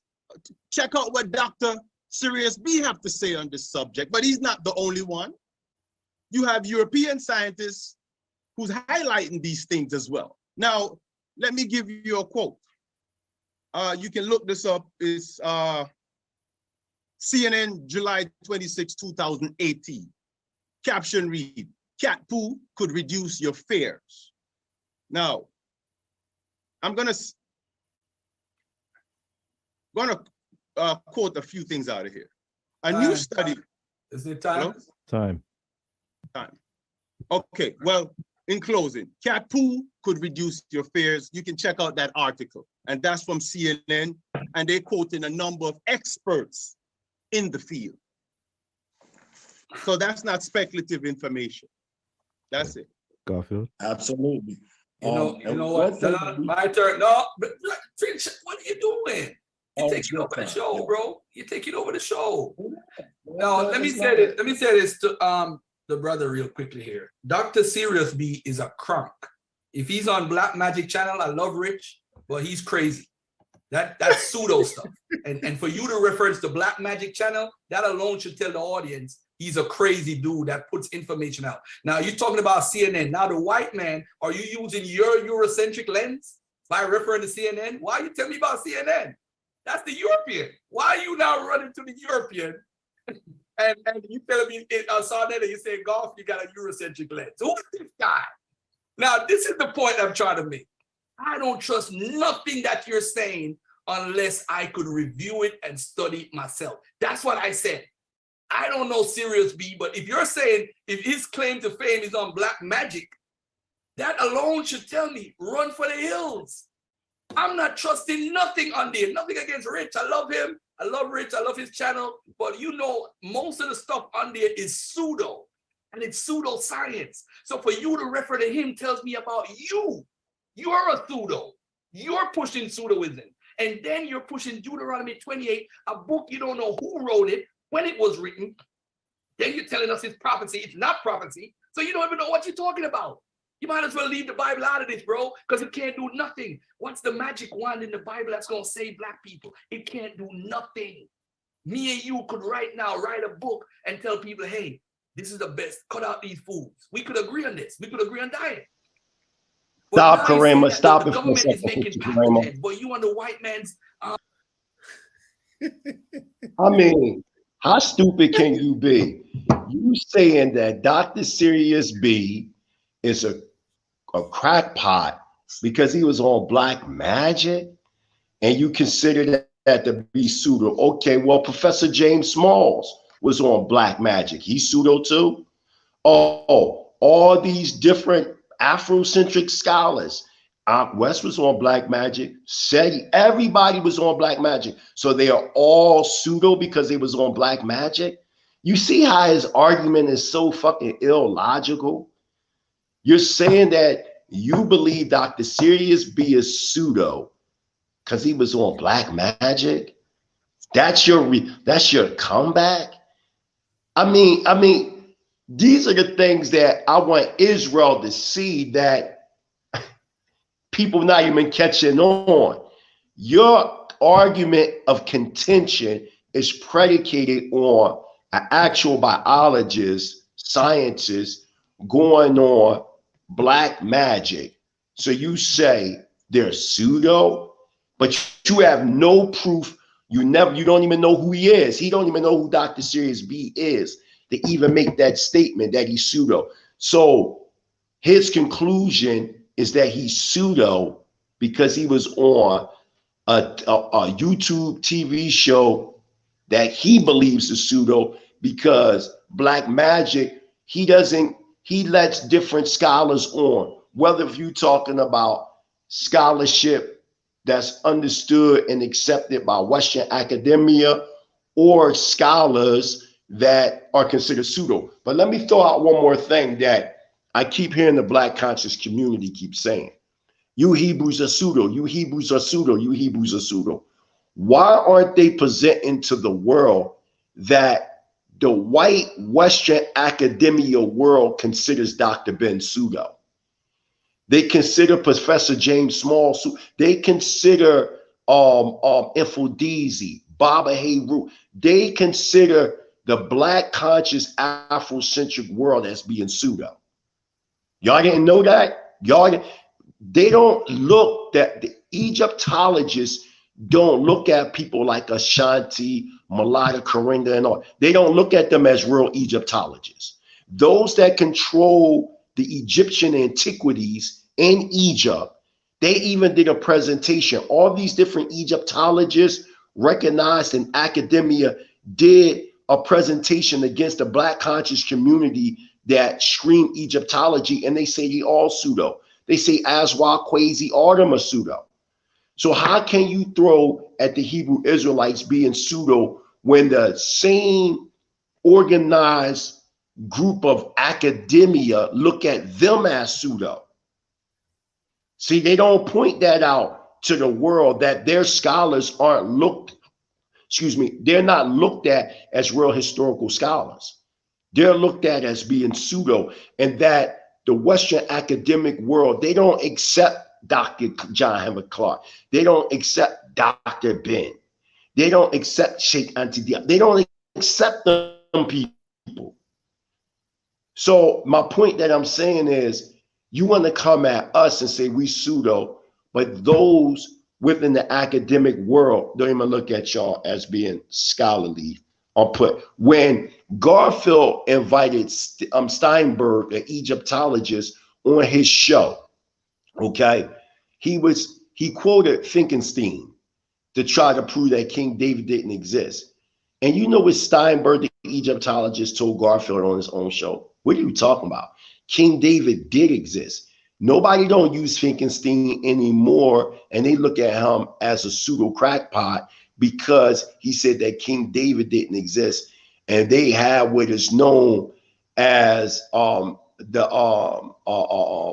debate Dewi Stella, or the little archaeological finding that speaks about the house of David, and they prove that David existed. You know what else is a problem when them saying that King David or none of them existed is they'll say they didn't exist, but people like King Hezekiah existed.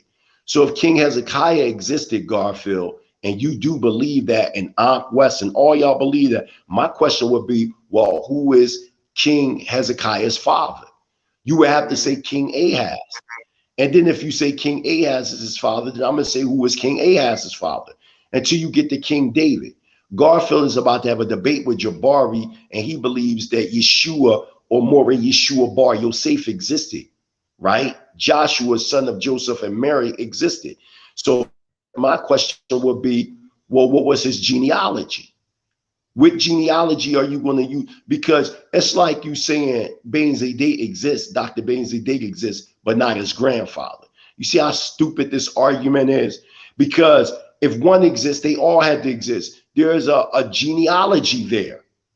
There's a genealogy there. So that right there, once you say, you know, King Hezekiah existed, then I'm going to say, well, who was his father? And who was his father? And who was his father? And who was his father? And what records are we going to go by but the chronicles that we see in the Tanakh or the book of Malachim, the book of Kings? So that's all I wanted to say about that. Hallelujah. Yeah, I wanted to also add, you all can look up an interview that Garfield did with Razib Khan. I believe he's a geneticist. And in the interview, Garfield tried to ask him about West Africa as it relates to the E1B1 DNA to see if it has been in place in West Africa for over 10,000 years, because Garfield have this isolationist theory that, you know, we have always been in West Africa. We did not migrate from the east, you know, and the geneticists actually disagreed with that idea, never supported it. But in another interview with Asar Imhotep, Garfield lied on the geneticists. So Brother Yasher did a clip of the interview that Garfield did with Asar Imhotep, and then he played another clip of a synchronized clip of the geneticist Razib Khan disagreeing or not supporting Garfield's idea or whatever he was purporting, which means then Garfield is a liar. So you understand, he will make up stuff and he will lie on the sources. You know what I mean? I just wanted to share that.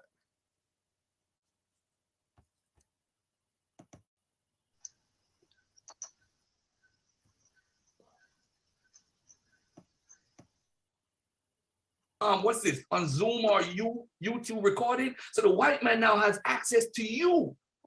He knows where you're at. It's fine. So why are you worried about the white man then? Why are you so concerned? If he's gonna have your page all over YouTube, bro. We know who you are. So if you're such a threat with your information, you would even show your face. But the problem is, it's a big sham that people continue to do continuously. I have this special knowledge. I have Deuteronomy. You're not conning me, bro. And I'm going to tell you this right now. You're pushing falsehood. I don't care what you say. The only good advice you have is that Black people need to have a better diet because of obesity. We have the heart disease, which is the #1 killer of Black people, diabetes, and all those. So that we can agree on. We need to check our diets. But as far as your information, it's pseudoscience at its highest. There's nothing you have said is factual. Why are you trying to connect us to a book that we have no connection to? You are not connected to Israel. And I'm going to prove it when the next time I speak. You can't prove you're Israel. You can't prove that. And you could try to mix up Asante and Ashan and all this craziness, but you can't prove that. You are an African, and that's it. Hebrew is because that's your religion and faith. You're trying to perpetrate this fraud, just like the other brother on the panel. It's not real, period. I'm done, bro. Giving all praise and honor to Yahweh. One of the things, now let's get into the psychology of your mind, Garfield. Since you've been up here, you haven't showed us once any Afrocentric scholars at all. Now, we don't have a problem with European scholars as long as things are being put in the proper context. One of the things that you did was you thought that you can show elaborate maps as if you was denying the fact, or the maps and the information that you brought was denying us coming into Africa. It never even said with the sources that you use, it never even said that they migrated anywhere. That's number one. I'm in this book called The African Edenic Heritage, Exploring the African Presence in the Promised Land. Excerpts and commentary from the African Edenic Heritage Museum by SHAR Dr. Ahmadiyel Ben Yahuda, right? So I want to quote a couple of sources and references to eyewitnesses. But before I introduce that, I want to read something to y'all about the founder of the School of the Prophets. To Prince Dr. Shaliah Ben Yahuda, Chancellor in charge of the affairs of the African Hebrew Israelites, whose knowledge of these matters is unbeatable, and whose ability to create others in his image, adoring into Prince Asiel Ben Israel, International Ambassador of the African Hebrew Israelites and Great Redeemer Angel, whose voice I was blessed to hear in 1977. Let's stop there and get straight to the sources, right? Because my objective is using all African Edenic sources. You remember I said that? That's how I would do it earlier. So that's what I'm going to do right now. So I am in, first I want to read Dr. John Henry Clark real quick. In the Arab conquest of Egypt in the last 30 years of the Roman dominion, Dr. John Henry Clark says Roman exploitation, taxation, and ruthlessness caused a lot of the original Africans in North Africa to move further into the body of Africa. The question is often asked, what happened to North Africa's Black population? This is part of the answer. Then you go into another book written by him called Notes for an African World Revolution, Africans at the Crossroads, page 276. Dr. John Henry Clark says, there is a need now to study the migration of the Jews after 70 AD, when the Romans destroyed their temples and started the dispersal of the Jews of that day. Where indeed did they go? There is some evidence that some of them migrated south into the body of Africa. Also, let's go real fast to Sheikh Anta. Let's go to the book Pre-Colonial Black Africa. On page 233, he says, according to Tariq El-Fattah, which was an eyewitness in Timbuktu, which was written in 1652, an Israelite minority also lived in the bend of the Niger region in Todorma, and had made a specialty in cultivating vegetables watered with fresh well water instead of river water. And I want to close out with this. Notice thus far, everybody I'm quoting is the top-notch Afrocentric scholars that all agree. Dr. Ben said, because you said, Garfield, you don't disagree with Dr. Ben. He said in his thesis that these people from Northern Africa, these Israelites, were indigenous African people. I also showed you Dr. John Henry Clark, who clearly said that there were Israelites that went into the body of Africa. I also used Sheikh Anta, where he went to Tariq El-Fattah, which was an eyewitness that seen Israelites, Black like us, living in the Niger Bend. You keep saying you don't believe none of this. But the thing that Dr. Bainzadeh said, you haven't showed to the listening audience that the people that he's quoting is inaccurate. You said you don't believe nothing he said because you haven't researched it. The funny thing is, did you go to the laboratories of what Europeans said? You see, and I'm not trying to make it a white-black issue, but the way you're presenting your evidence, everything Black. Come on, man. Don't worry, Garfield. I'm giving you additional time, Garfield, to respond. Okay, give me the same time. You can expand this time. I don't have a problem with that. I don't have a problem with how long he talked, actually. Okay. All right. Let me respond to him real quickly. All right. Tell me when you. That's a good book. Tell me when to start. Whenever you're ready, Garfield. That's a good book, by the way. Okay. You can start. Hold on 1 second. Hold on 1 second. Don't start yet. Don't start yet. I'm sorry, Garfield. I didn't have a PowerPoint. I didn't know we was bringing PowerPoints. No, don't worry about it, bro. Don't worry about it. Don't worry about it. It's fine. I just wanted you made a point and I wanted to get to something. That's why. All right. Okay. All right. This is The Black Jews. He said it's a great book. It's by Edith Gruder, who got her PhD on the Tudor Parfit. It's a white woman. She's from Europe. Yes. Yeah. All right. On the Algerian border, remember he said he likes this book. It's a good book, right? On the Algerian-Moroccan border, according to a local chronicle discovered at the beginning of the 20th century by the French A.G.P. Martin, the very earliest Jewish inhabitants of Taout and Goraro settled in the 1st century AD. coming from Cyrenaica. So it seems like from Cyrene, they went to Algeria, Morocco, its border, and were followed by a second wave of settlers who arrived with Arab traders from Mosul. They were mentioned as far back as the 5th century BC in Herodotus. Another tradition from the region of Togurt, which is Taut, in the northeast of Taut, reveals that the Jewish population is so ancient that they are considered the earliest white inhabitants of the area. In the most ancient period, whose tradition was conserved by memory, the country was inhabited by Jews who employed Negro workers who owned casors and palm groves. So this is distinction. It's showing a distinction. They employed Negro workers, the first white Jews. He acknowledged that the book is a good book. I didn't have to do that. Now he said I don't bring up black scholars, right? I could bring up black scholars. Who is this guy? The Amazing Facts and Resolution by Professor O. Alazi. But look at what happens when you use black sources. He's using a Photoshop stuff by African-American Israelites who put fine Hebrews, and it's actually, this is the original, which is actually the primary is in the Library of Congress. And this is actually the one in his book on the left-hand side. This is how pseudo. You see how dumb that sound, Garfield? You bring up all these white sources. Yeah, I told you that was, and it's going to get into that later. Just because I say it's a good book, that don't mean I agree with everything in a book. That's number one.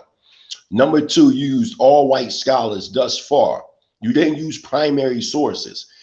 And on top, the sources that you use, they're not countering anything we're saying.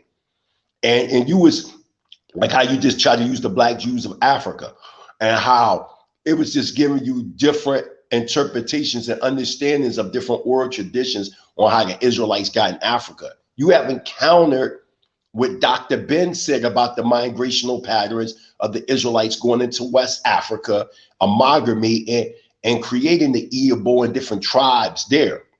You didn't counter Dr. John Hever Clark, Dr. John Hever Clark and the Arab invasion of Egypt and the notes of an African World Revolution, where he said that there were exploitation from the Roman Empire that pushed these Israelites deeper into the body of Africa. You didn't counter Sheikh Anta Diop in pre-colonial Black Africa, that I pointed out that there was a minority of Israelites that lived in the Niger Bent area in Tundama, where they specialize in cultivating vegetables in well water instead of river water. You're not countering anything. Then you try to bring up this scholar here in Nigeria, who's a respected scholar in Nigeria throughout West Africa that teaches about the Israelites in Africa. And I agree with Garfield that this poster was misused. But notice how he's bringing up an Afrocentric scholar in Africa to discredit Black scholars in general. Do you see what he's doing? Why wouldn't you use the Black scholar to confirm what you're saying? You use this Black scholar and seen something in the book that you disagree with, and then you try to juxtapose it on all Black scholars being inaccurate. But you see the self-hate and what he's doing right there by making that statement and using, because this Black scholar may have said something that he disagreed with. Every book that I've ever read history, I did not fully agree with everything I read. So that don't mean I try to take a quote that I don't agree with and try to paint the picture on all scholars in that field or on that topic. You see what he just did? That's all I wanted to say about that. Hallelujah.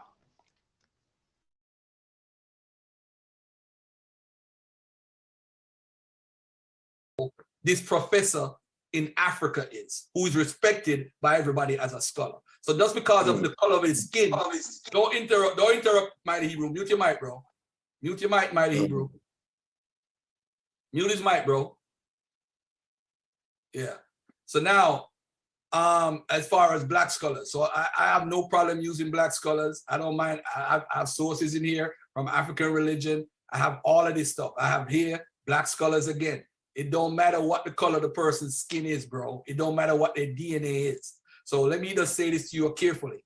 I never said I disagree with Dr. Ben. I said I'm adding on to what Dr. Ben said. Now, let me ask you this. If you're a real researcher, which I know you're not, you would look at what Dr. Ben's sources are. And that's what's going to kill your argument, because his sources not going to add up to what you're saying. I'm aware of Dr. Ben's books. I've read his books. And what happened is, when he talks about leaving from Cyrene and from Africa, Garfield is not saying that. But you just saw Edith Bruder's book, right? Esoteric. He said it's a good book. But in that book, it's saying in the first century, they were white inhabitants. So that means the Jews coming from Cyrene was what color? They were white. So that kills your whole argument. What are you talking about? And by the way, ladies and gentlemen, during the trans-Saharan slave trade, the Jews were the ones who were financing it. I do have those records. And when the Arabs said that they were Jews and they were dark-skinned, that's fine. I have no problem. That don't mean all the Jews are dark-skinned, because guess what? They are writing about how they sleep with African women because they want to be in league when they're trading us and enslaving us. So you got to make a choice. Are you the Jews in West Africa? Because those Jews live separately and they partake in the slave trade. So if you want to claim the people that actually enslaved you, you could go ahead. I'll bring those sources up right now, because I have those sources on this slide. So if you want to go there, Mighty Hebrew, you could go there. We could go there all day. I am saying you can prove, and watch this. Watch this, Esoteric. Watch this challenge, and bet you they don't answer. 700 AD. Show me the West African Israelites. Show me the Israelites in West Africa at 700 AD. Show me them. Show me them, and show me them. Show me the primary sources of them in West Africa. I bet you they don't show me. Show me a slave coming off a slave ship saying, "Hey, I'm Hebrew," or "I'm Israelite," or whatever. Time. I'm good. See, I respect time. See that? Thank you, Garfield. That was good. Excellent. Okay. Go ahead, Ben Tsedek. All right.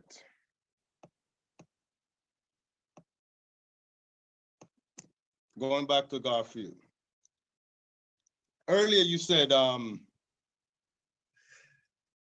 you made mention of the fact that, again, you don't believe anything that Sirius B have to say. And you have to go and do your own research. Now, you're going to do your own research based upon, and this is a question, on whose information? Whose information you're going to use to substantiate what Dr. Sirius B is saying? It's a question. Just answer, and I'm going to continue what I'm saying. No, go ahead. Go ahead, continue. No, I want him to respond. No, I respond after. You respond. Secondly, whose information you're going to use to substantiate this, right? Now, the other thing is, you're saying that I'm using a reference from Caucasian. Now, I told you I am a practitioner, and I see it may not specifically be toxoplasma, but I can also look at the symptoms of certain behavior that my clients exhibit to know, okay, which particular pathogen is exhibiting this. So I'm having firsthand account. This is not speculative information with certain situations, right? That's one. Now, toxoplasma is mainstream. So for me to reveal this has already been revealed. So even if I quote them, not everything they're going to tell you that is deceptive, but there's ways and means to verify what they're saying. So the same way you quoting them, you're saying I can't quote. When I say the Caucasian mindset, I know specifically what I'm referring to. All right. Secondly, I wanted to ask you, when you talk about Black freedom, you can't free a people if they have an issue with PTSD. If you haven't devised a means to address these PTSD. Now, when a person have yeast infection, there's certain behavioral pattern that comes with that. There's a lot of anger, issues with self-worth. You can't free a people if you don't know how to address that. So to just cast what I say about diet like it's minute, it's not minute. is one of the most critical area. I'm leaving the history to Mighty Hebrew, to Nasik. But when it comes to psychology and biochemistry, I'm sticking to that point. You can't address these things. You can't free a people if you don't know how to address their biochemistry. And when you go into the book of Numbers and Leviticus, and you begin to look at some of the law that Moshe brought forth, you realize Moshe was dealing with the biochemistry, the PTSD.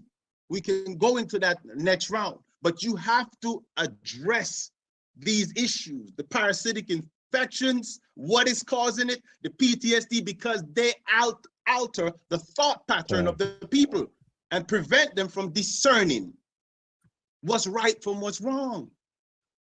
So you can't just throw a plan together for liberation without addressing the biochemistry, the psychology. Garfield. All right, set the clock, I'm ready. All right, let me just respond to what you're saying. Again, you're just basically ranting out of emotion. And since you deal with psychology, obviously you are emotional at this time. And I'm diagnosing you because I'm gonna be a fake doctor too today and say I'm Dr. Garfield and I'm gonna diagnose you. That is total garbage. Now you're saying, how am I gonna verify it? So you're saying that you're gonna come to my black people that I love and you're gonna say that you could come and teach us anything you want, bro? Come on, bro. And we shouldn't fact check you. You got the cure for cancer, don't you? Don't you got the cure for diabetes, don't you? We shouldn't fact check you, bro. How stupid do you think black people are? How stupid. That's why I wore these Ray-Ban white glasses, because I got to look through the European lens. I got to look at you through these European lens you went and saw that and talked about. So I want to look at you right now and say, bro, stop fooling black people, bro. Stop it. You're not doing nothing. White supremacy is laughing at us right now. You could go in your back and cook up a remedy and say, hey, drink this. It's good for heart disease. And we should just stop willingly, stop. like that. Listen. Stop.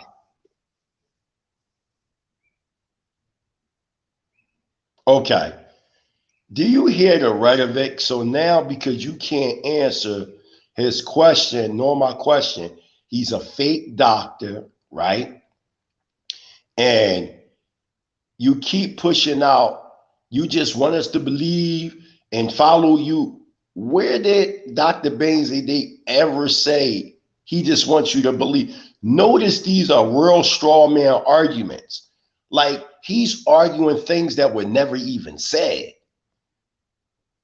You understand? He's arguing about things that was never even said. I just want the listening audience to really understand this is how you destroy somebody. You see what we doing? We historically destroying him by me bringing primary sources and his own scholars. Listen, I brought him into trial with his own elders. Notice that I used his own elders against him. Dr. Ben is his elder. Dr. John Henry Clark is his elder. Sheikh Anta Diop is his elder. And I'm just warming up. I ain't even getting into Dr. Shaka Musa Barrett's shingle. I ain't even getting into who he still posts for, the late Dr. Khalid Muhammad, who Dr. Khalid Muhammad said we were the Israelites. So I mean, like, this is what you would say, like the Bloods would say, like he's food right now for us. He's food. Then you got Dr. Bain saying, you talking about free and white, you know, we need to be free from white supremacy. How we gonna come up with a blueprint if our people suffer from post-traumatic slave syndrome? We would have to first biochemically fix through psychology and other means and methods to fix our condition. And then if you listen, he never answered from the very beginning, Dr. Bainsley. I'm still waiting for him to answer the first question. As a matter of fact, I'm still waiting for him to answer any of the questions and statements that we put out there through the sources. You quoted 97 CE, and we talk about 115 CE, a totally different time and a totally different event. Then you bring up, you know, Bruden's book, Edith Bruden's book, you know what I mean, Black Jews in Africa, and that had nothing to do with what we was talking about. And only thing you pointed out that there were different theories how the Israelites got into Africa, right? And then he tries to say that they white. Well, I'm gonna surprise you in a second what the word white really mean in these old classical writings. It don't even mean skin color as he keep conveying. But see, because of ignorance, our people fall victim. This is why you think they're not bringing up this debate here. Because from the sky, this is how you destroy them. You make them have a confrontation with their own elders. That's how you do it. See, we never denied that the original Egyptians were black. We always said they were black. You can never put us in the confrontation with our own elders. But y'all out here in the open having a conflict with y'all elders because all y'all elders is say, Professor James Malls just said 3.5 weeks ago that the Hebrews were Africans that migrated into West Africa and got caught up in the transatlantic slave trade. You have a confrontation with your own scholars, period. Hallelujah. Another thing I may add too, we have to understand how and where Garfield was raised. Garfield was raised in uptown Kingston, Jamaica. And raised in uptown Kingston, Jamaica, there's a class, there's a prejudice that comes with it against darker skinned black people. And there is no respect for African culture. You understand? So you see that cocky behavior, that arrogance that he exhibit is coming from that childhood in uptown Kingston.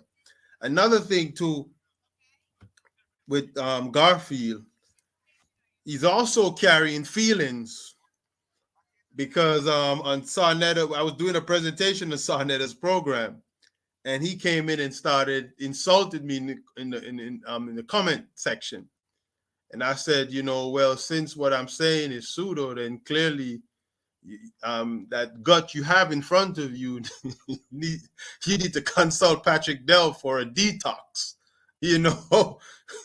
That gut is growing. You must be pregnant or something. You need to learn something about nutrition. That's why he's behaving like this, because I touch a nerve. Another thing too, we must remember, Garfield, Ankh, and member of the Dagger Squad and others went to a debate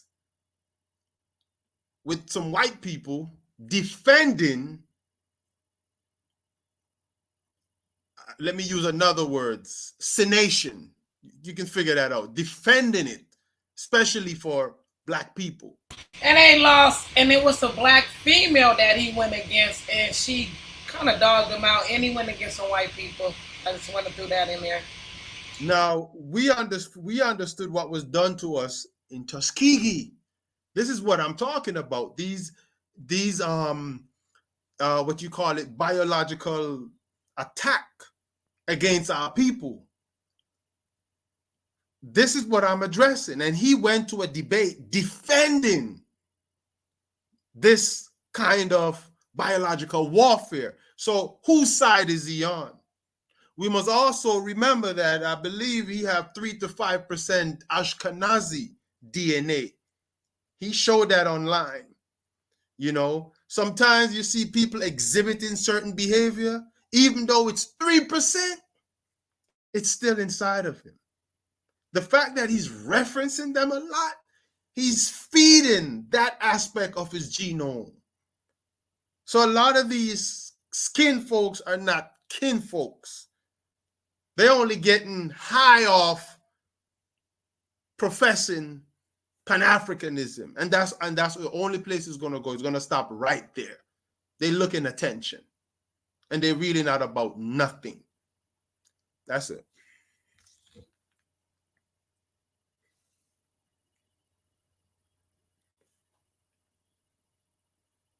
Trust is not a word I like to use with science.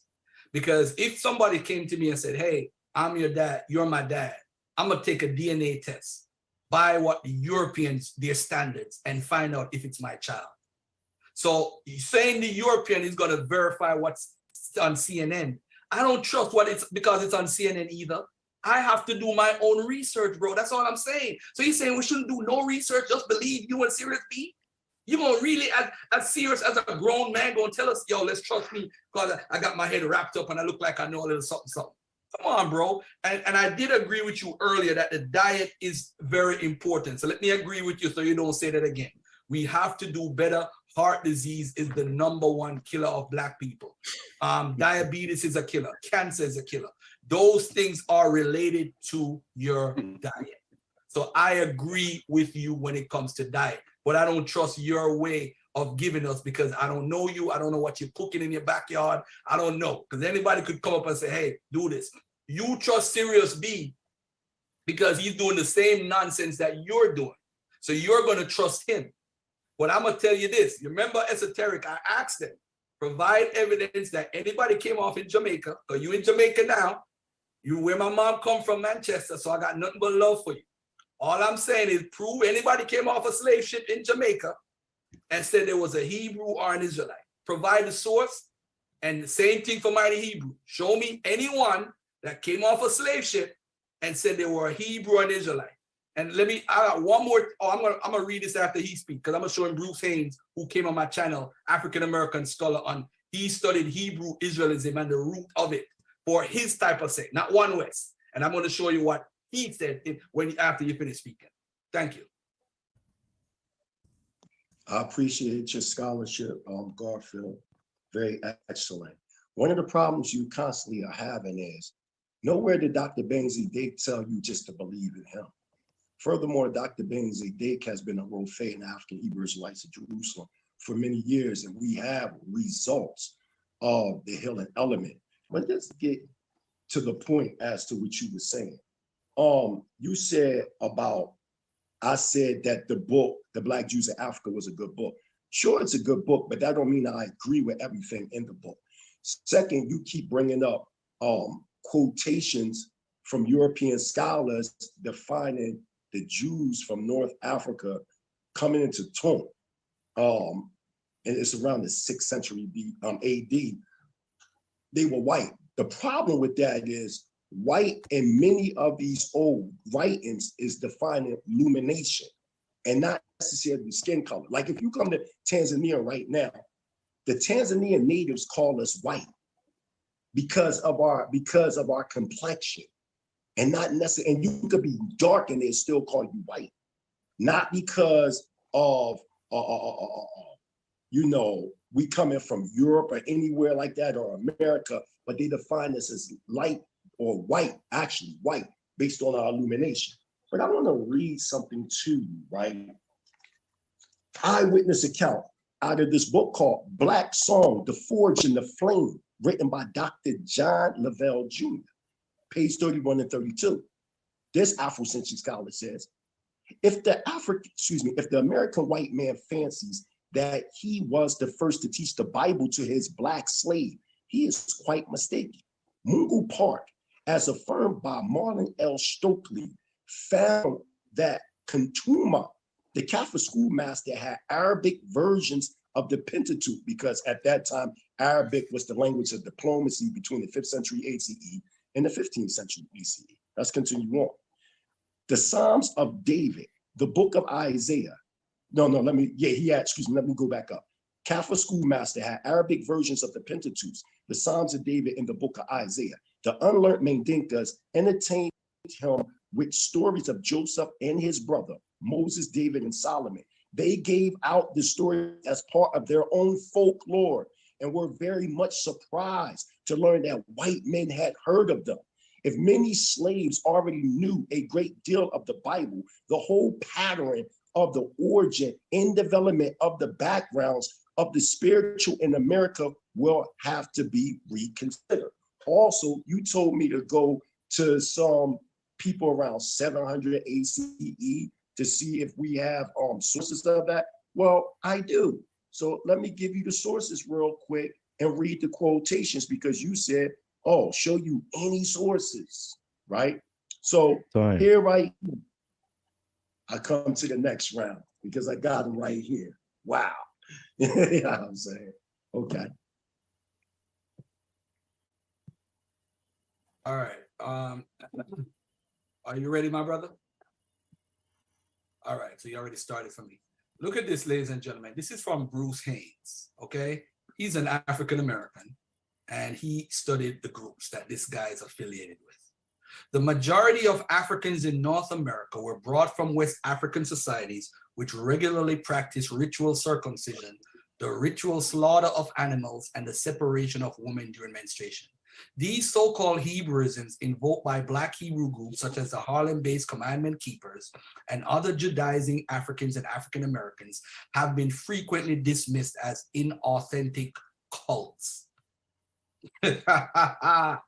Oh man, this is from my brother right here, Dr. Bruce D. Haynes, Jews of African Descent in America. The first modern day Black African or Negro to undergo a formal conversion to Judaism was discovered in the record of the Inquisition of 1474. Isn't that something? Why do they need to record when Black people was converted to their religion? Why, if they are already Black? Why would they need to do that? Let me show you another example of something else. And by the way, too, again, he can show no source of anybody coming off a slave ship. Neither him or the fake doctor above me can show any damn body coming off a slave ship saying that they're Hebrew, Israelite, or Jew. They can't show it. They always called Negroes. That's all they were known as.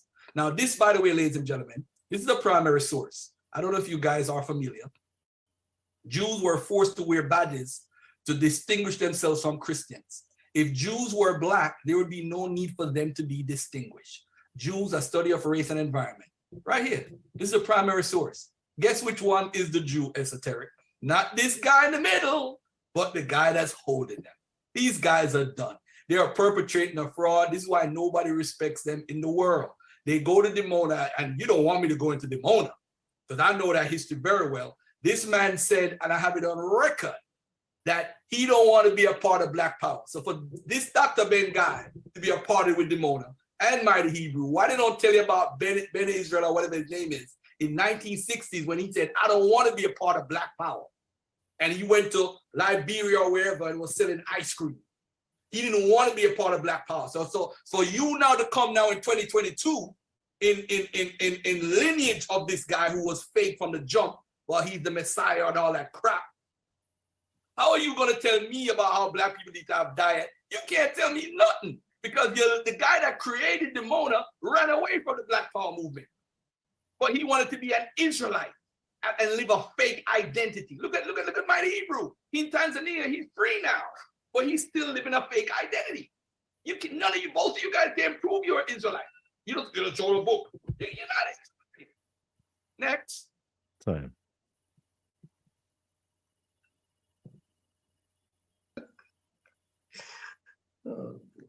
Go ahead, My Dr. turn? Daisy.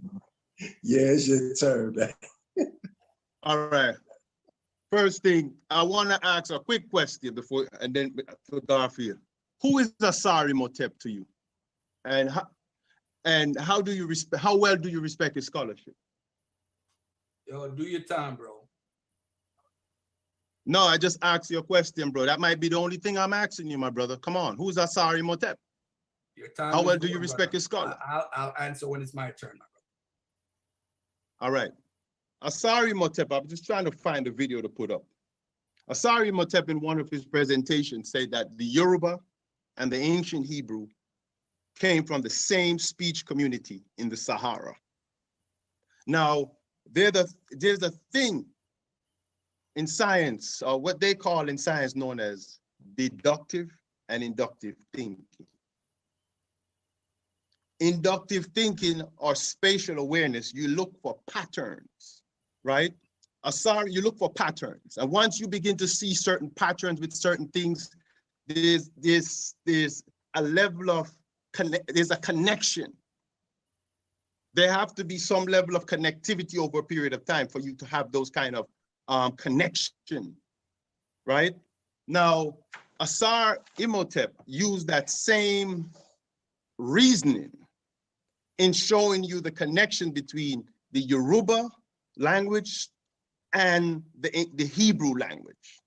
Now, Hebrew is also defined as by European as an Afro-Asiatic language, right? I'm going to stick to the African aspect of it. So I'm going to use the language and show you something here. The Yoruba have a term known as ashe. The Hebrew have a term known as asa, and they both carry the same meaning. The name Moses is actually coming from the same root as ashe, and it means a master doer, a master alchemist, right? So you find the same concept in Hebrew and you find it in Yoruba, but not just those two languages. You find it in other languages in West Africa. And these are one of the ways you demonstrate what you call one of the linguists that Asari Motep quote, G.J.K. William Dunn, right? He demonstrates the genetic relatedness between certain European language and, no, not European language, between a number of languages in West Africa, right? So Asar used that same premise to show you the genetic relatedness between Yoruba and Hebrew, which means then Hebrew is not a European language. If you're going to say Hebrews are European, then the language have to fit where they're from. Time. There you go.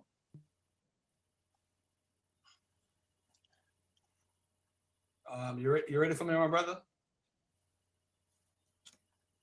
What's true? All right.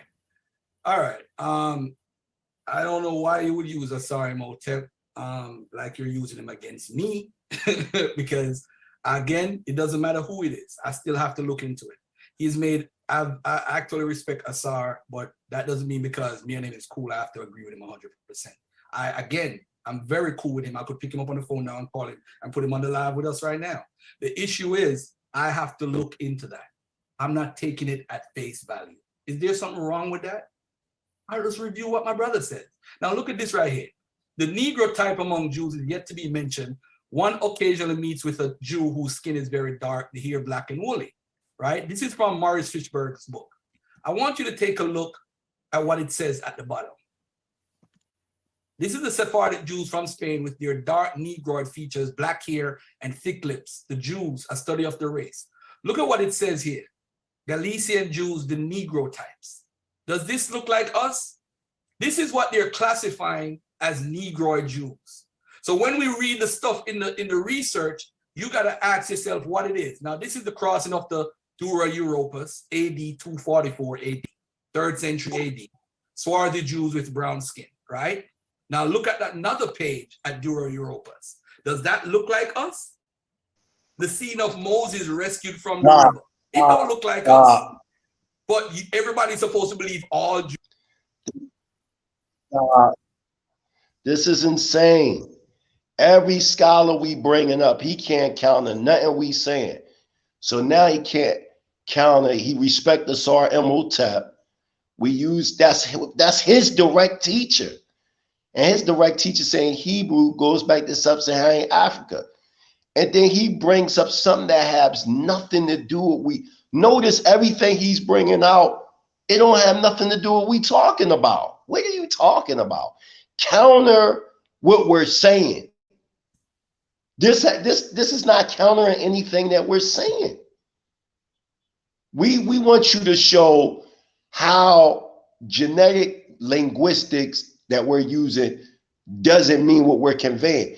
He said he respects Asar Imhotep.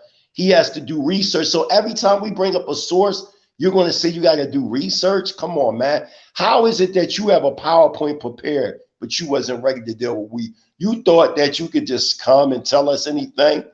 Notice again, we're using his own scholars for them to have confrontation, but he don't want to deal with the confrontation because it's his own people saying it. Hallelujah.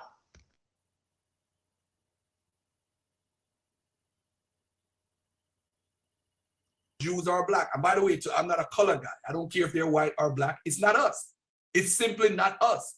What we're doing again is perpetrating a fraud to try to fit ourselves into an identity that don't belong to us. It don't belong to us. And I'm saying that Dr. Ben Tsedek is a fraud. I'm saying Mighty Hebrew is a fraud. You guys are not Hebrews. You're not Israelites. You're perpetrating a fraud on Black people. Whether you're in Africa, whether you want to pretend to be in Israel, whether you're in Jamaica, you're all frauds. And that's just the bottom line. You can't prove you are an Israelite. And you could go to the Bible. We could show anybody in the world that's despised and rejected. And the reason why Black people, including my brother Esoteric, is gonna feel despised and rejected is because of the fake curse of Ham that comes from that filthy book that you're trying to push on our people. If it wasn't for that, we wouldn't be here right now because of that curse of Ham. We were brought over as slaves because they were justified because we come from Ham and we curse. So get the F out of here with that BS book. I don't care how much science you want to talk. I don't trust nothing out of your mouth.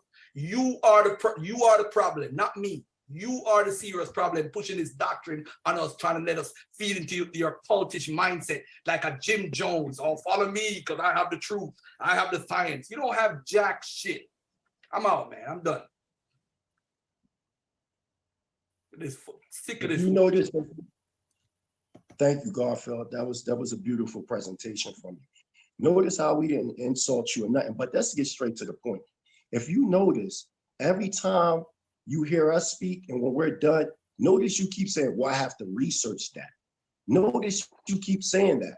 My mother always said, never bring a knife to a gunfight. You're not rebuttaling anything we're saying, but we're rebuttaling you. Like, for instance, if you go to the African Edenic diaspora from Dr.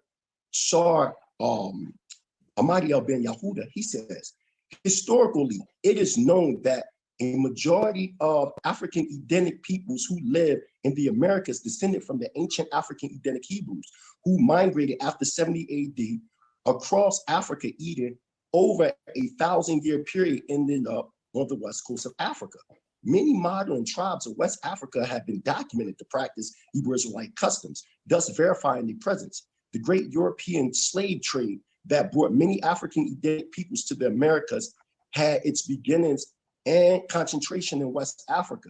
There are an untold number of Black African Hebrews scattered throughout the United States. Let's stop right there. So he makes quotations basically that don't have anything that we're saying or have anything to do with what we're saying. So thus far, we use all Afrocentric scholars. We use Dr. Ben, we use Sheikh Anta Diop, we use Dr. John Henry Clark, we use Asar Imhotep, who I listen continuously where he says that Hebrew is an Afro-Asiatic language. Basically, he says an African language that goes back into the Sahara. We're using all Black scholars. And then you juxtapose, because Sirius B was on black magic, he has to be pseudo. These are your arguments. You clearly said that you basically don't know anything that we're talking about and that you have to research these things. Another thing, you bring up a book that is defining, not doctor, but Rabbi Wentworth A. Matthews from out of Cammon Keepers. You haven't shown anything what this man said about Ben Israel. Ben Israel, what you mean? Adonenu Rabbeinu Ben Ami Ben Yisrael? That's what you're talking about? Show us a quote where he said that. You're saying he ran. He was with all the major prominent leaders, him and Prince Asiel, bringing Dr. Khalid Muhammad. He said that we were Hebrews. Farrakhan, he said that we were Hebrews. You got quotations from Malcolm X saying it. All these different, Elijah Muhammad, all these different people saying these things, but you saying it's false. Also, you said, oh, you can't show no quotations of us being in West Africa. Well, let's go to the city of Lam Lam. Since you saying that, and these people were recognized and identified as Black people, and also you brought up the Sephardic Jews being called Negro Jews. Yeah, naturally, you're going to have variations of Israelites miscalled Jews. The only true Jews are from the tribe of Judah. So let's build on Lam Lam. Yes, one of the sources that I wanted to use was the kingdom of Lam Lam going back to the 12th century ACE. It was a Hebrew kingdom 200 miles east of Timbuktu. And my source is Al-Ezra's. And some people pronounce it Ezra. They can go there to that source who was actually an eyewitness of that African Hebrew kingdom. Thank you.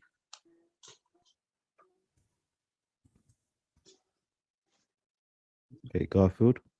Yeah, we got to be careful with the Lam Lam, because when Rudolph Windsor talked about the Lam Lam, he actually, I don't know if you guys respect Rudolph Windsor 100% or how y'all look at it, but he actually said the Lam Lam was a set of white tribes. And that's what he said in his book, Babylon and Timbuktu, just for the record. All right, so y'all could go to Babylon and Timbuktu, and I actually have an article. We got to be careful also with the Arabic sources, because the Arabic sources, right, how they look at their sources, they'll have a source from the 9th century. This and the person will be with the same neighborhood where the Lam Lam was, and then they'll have a source the 10th century where the same place the Lam Lam was, and they'll use a different name.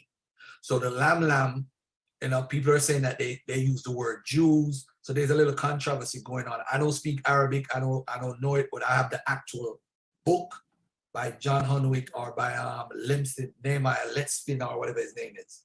And he actually breaks down what the Lam Lam actually is. And it goes back to another source. So he, I think brother Mighty Hebrew was talking about Idrisi. That's what he was talking about, Mighty Hebrew, Idrisi. So I think Idrisi used somebody else. And they're saying that the source that he used actually never said that. And they said it's something else. So the whole Lam Lam thing is a big controversy. But at the end of the day, we got to be careful with these Arabic sources and how we look at them. All right. But let me say this. Whenever you think about Jews in West Africa, it's well documented. We have a lot of documentation of Jews in West Africa. We have the Timbuktu. I have this book about Jews under Islam where it talks about the trade, and it gives the names of the family members and everything. So when we look at Jews in West Africa, it's documented. My only problem is, as I told Mighty Hebrew earlier, is that we're stuck because the Jews that are documented are actually sometimes helping with the actual slave trade. So we're in a bind now. So if there are Jews in West Africa and they're taking on slave ships, as I said when you wasn't recording, my brother, did they have something called divine amnesia? Did they forget? Because we see them coming on following practices of the Akan, the Asante, the Igbo. In Jamaica, you have Uno. You have certain dialects. There's a guy in Jamaica that was, I think he passed recently, that was speaking like an original dialect that's connected to the Twi language as far as linguistics is concerned. So we do have a connection with the continent of Africa. I would never debate that. But saying that those people who are in the Asante, that they are Jews, I disagree with that. I disagree with that. But I do think Jews were in West Africa, but they actually slept with African women and had children. And those children helped our Luso-Africans who helped with the actual slave trade. And that's what they did.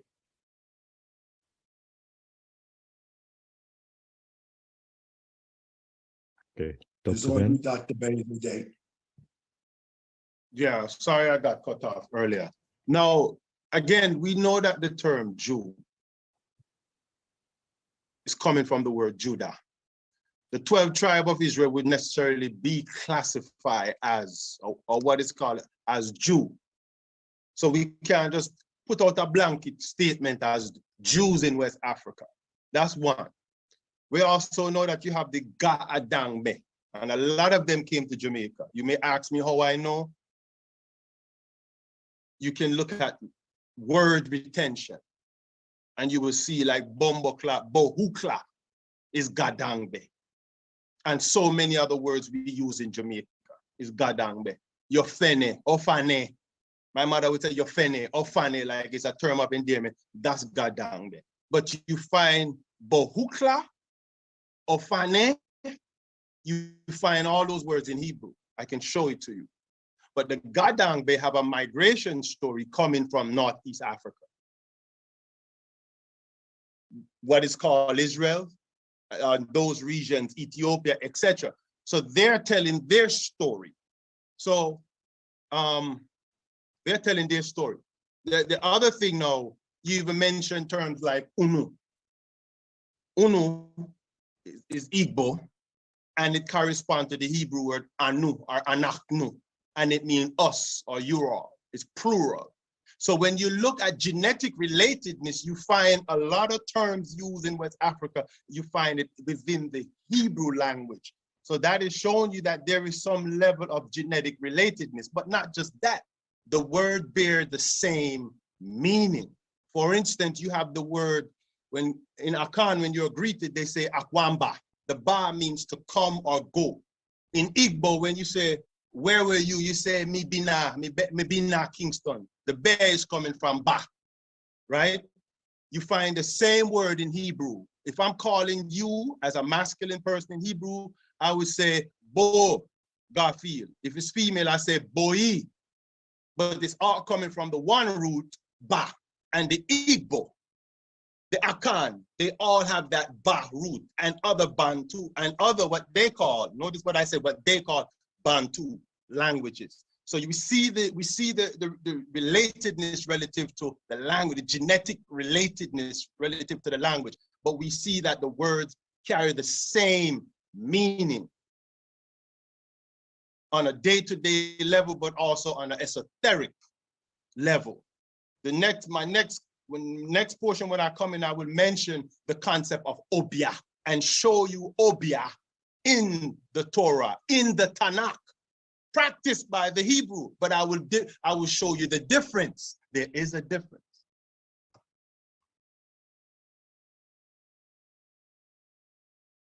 Yeah, let me say this real quickly regarding the I brought up my notes on my phone, but it's not clear.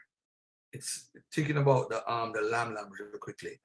Nayamiam is undoubtedly a variant of Narmam, which together with such terms as lam, dam, Amina, and Barbara appears in the works of the medieval Arab geographers from the 11th to the 14th centuries.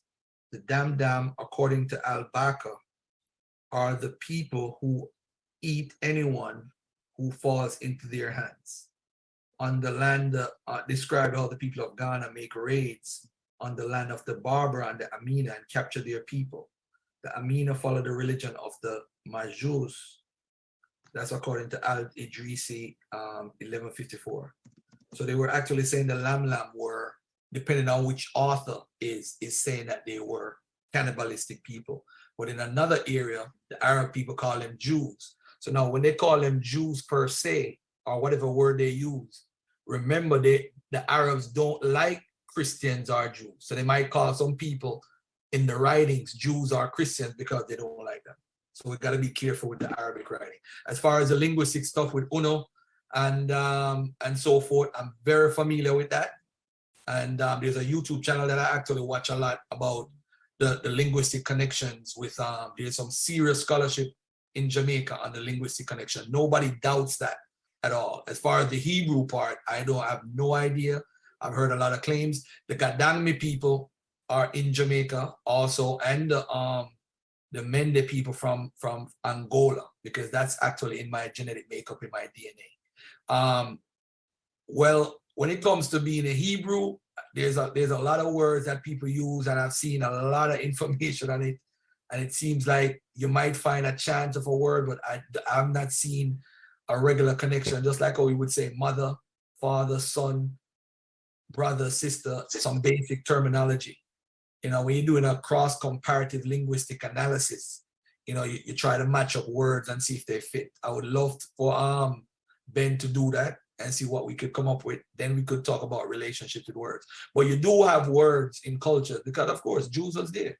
They're gonna find words that don't make the Akan and the Igbo and the Gadangme people. They do have a tradition, but there's an African study, my brother, about the Akan people, and the Akan people included, you know, the Asante, the Fand, whatever, and they actually use their actual oral tradition, use anthropology and archaeology, and some of their oral tradition actually agrees with science. So you have some Africans who are actually doing that work to trace storylines. So that's a study I think a lot of people need to get into. Pause. That was definitely Pause. Where we at now, see?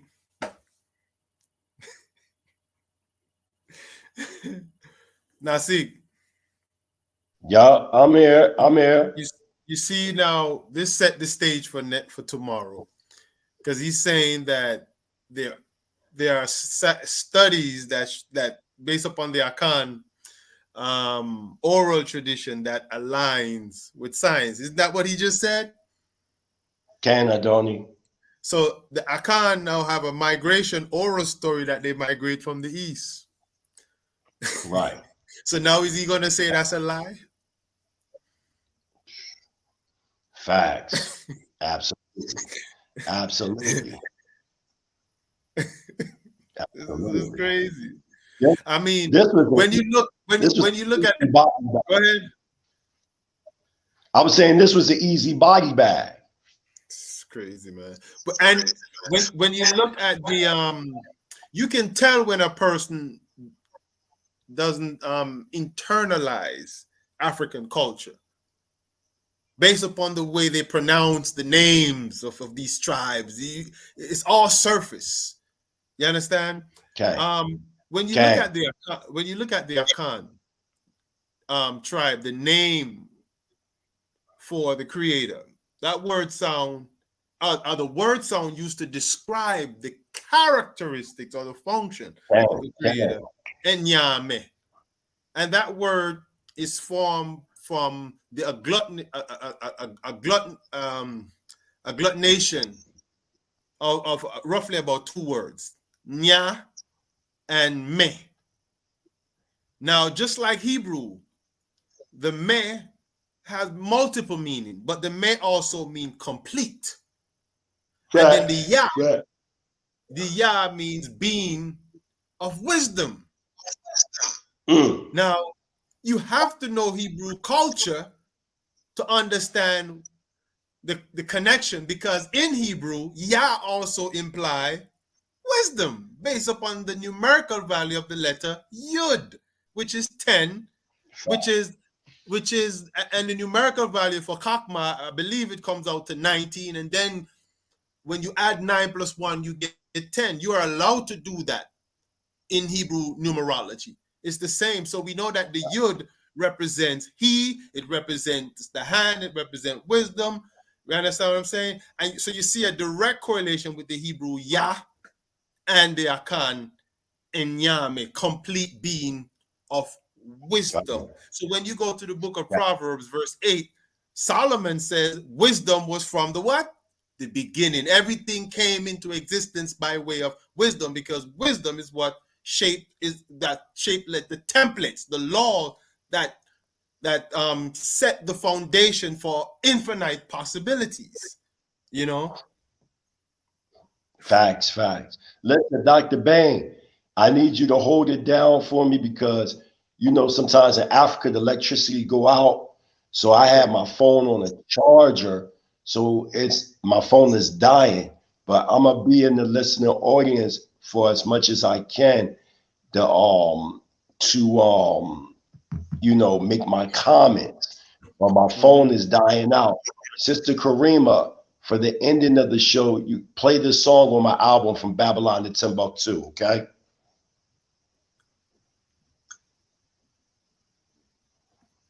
Is sis there? Yeah. You there, Sister Karima? All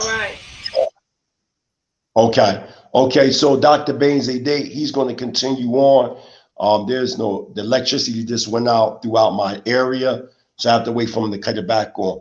Hallelujah. This is the mighty Hebrew signing out, but still listening. Hallelujah. Hebrew Israelite sovereign nationalism has risen worldwide.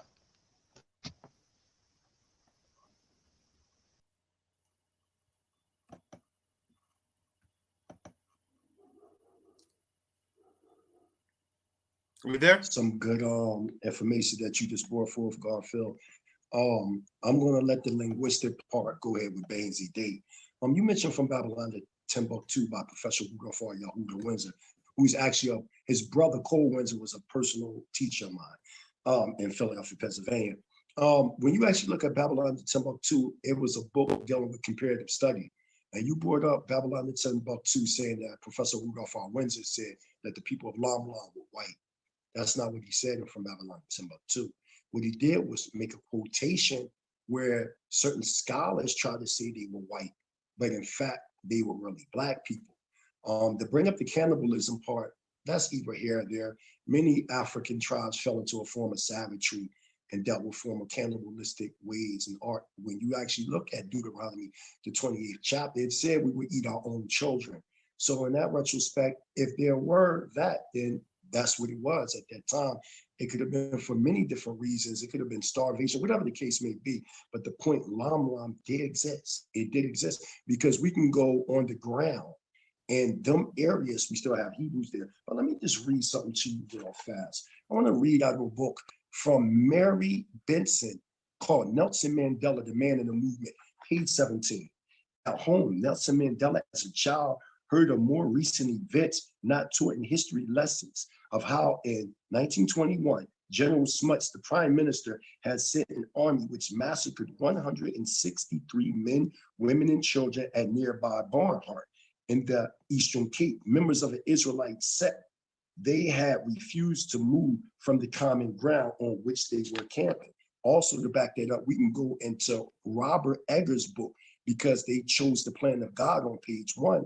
On May 24th, 1921, a force of 800 white policemen and army troops gathered at the place called Barnhart, 5 kilometers southwest of Queenstown of the Eastern Cape. The government had instructed them to confront an African prophet, Enoch Gojuma, and his religious group called the Israelites, and they were Old Testament, by the way.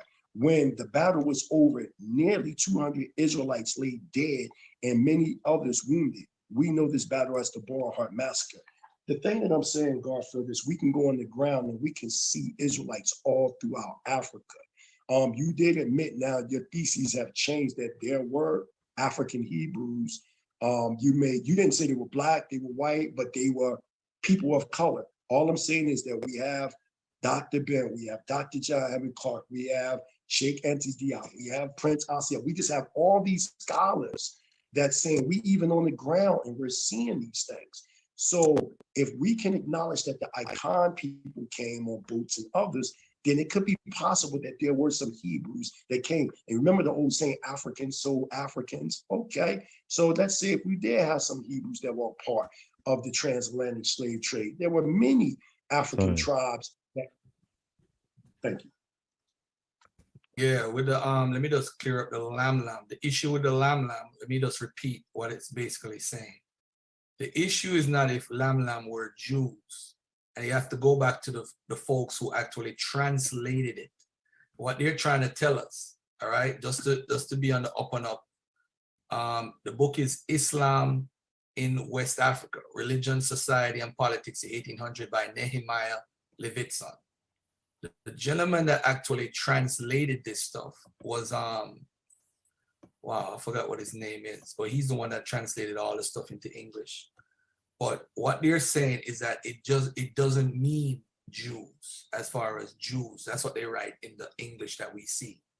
It appears in the works of Arab geographers from the 11th to the 14th centuries. So the word lam is used, or dam or amima.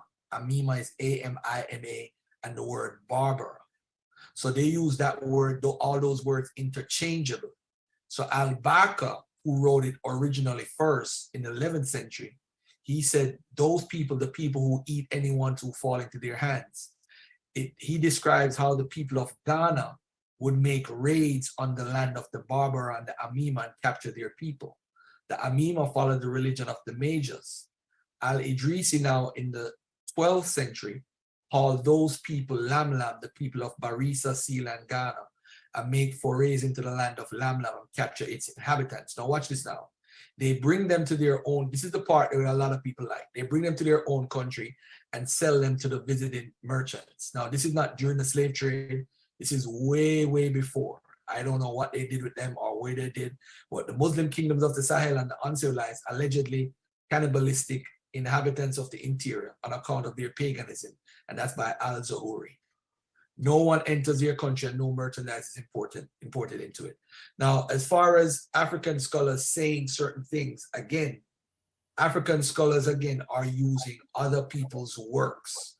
And those people's works, we can't act like because Ben Amin or Dr. Ben or Dr. Clark use it, that means it's right and exact. What we need to find out is who they're using. And of course, they're using the Arabic sources, because I think Dr. Clark mentions this a lot. So there again, it's not us. It's the Arabic scholars who are writing about these people.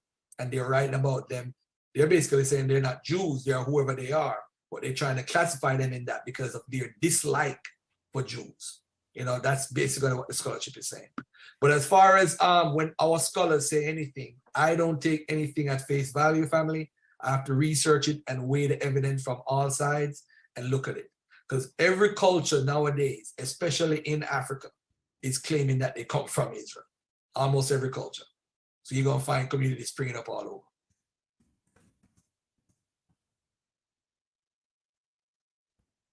Okay, Dr. Ben, when you, as part of your 3 minutes, I'm going to add on another 2 minutes for you to give your closing remarks, okay? Okay, so we're looking at cultural similarities here. So we see in Ghana, you have the term obia. And we see in, I believe it's 2 Samuel, I think it's 6 or 16, where Saul visit the Ob, the Baal Ob, to channel the spirit of Samuel. And that word there, Ob, it means bottle in the sense of, you got to see within the cultural context, in the sense of channeling or capturing a spirit. But it also, yes, it's also dealing with channeling an entity. So that word Ob come from the word ba, which means to come or to enter. And that same word, the root word ba, formed the word nabia, which means prophet. So on one hand, you have a Ob, one who knows that the sonic keys or the means to channel a particular entity, to communicate or get certain information or use them to carry out certain functions. And then on the other hand, you have a Nabia. And a Nabia is one, according to, within the Hebraic tradition, a Nabia, the Most High said, I reveal my secrets to my servants. The key word here is the servant. That means there have to be a particular lifestyle that comes with that. I reveal my servants to my Nabia, the prophets, the Nabia. So no, the difference is one have a particular moral obligation. I ain't defined what that yet is. What I know here in Jamaica, a lot of those who practice obia, and I'm not saying it's bad. What a lot of times they can be paid off to do certain things, right? And to cause harmful things to happen to people. So in that sense, it has a negative stigma. But when you learn the true root of the word in Ghana, it really means one who knows the ways and mannerisms, the mechanisms to connect to certain forces. But that same word, bia, obia, is come from bia. It really means the mitochondria DNA, because it is the means by which you connect to the earth, psychic channels, to tap into the mycelium network, to connect with these forces. So you find the same word, bia, as a child root of ba, and it makes up the word nabia also. So I'm not shedding a negative light on it, but one have to go deeper into the etymological root of it to understand the difference in functions.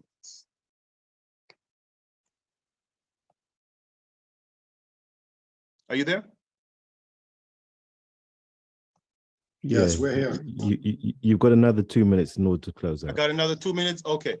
So I'm gonna quote a little bit from this book, the Okra Complex on Akan cosmology. And the term bia in Ghana is interchangeable with the word ba, which also exists in the Hebrew, means to come.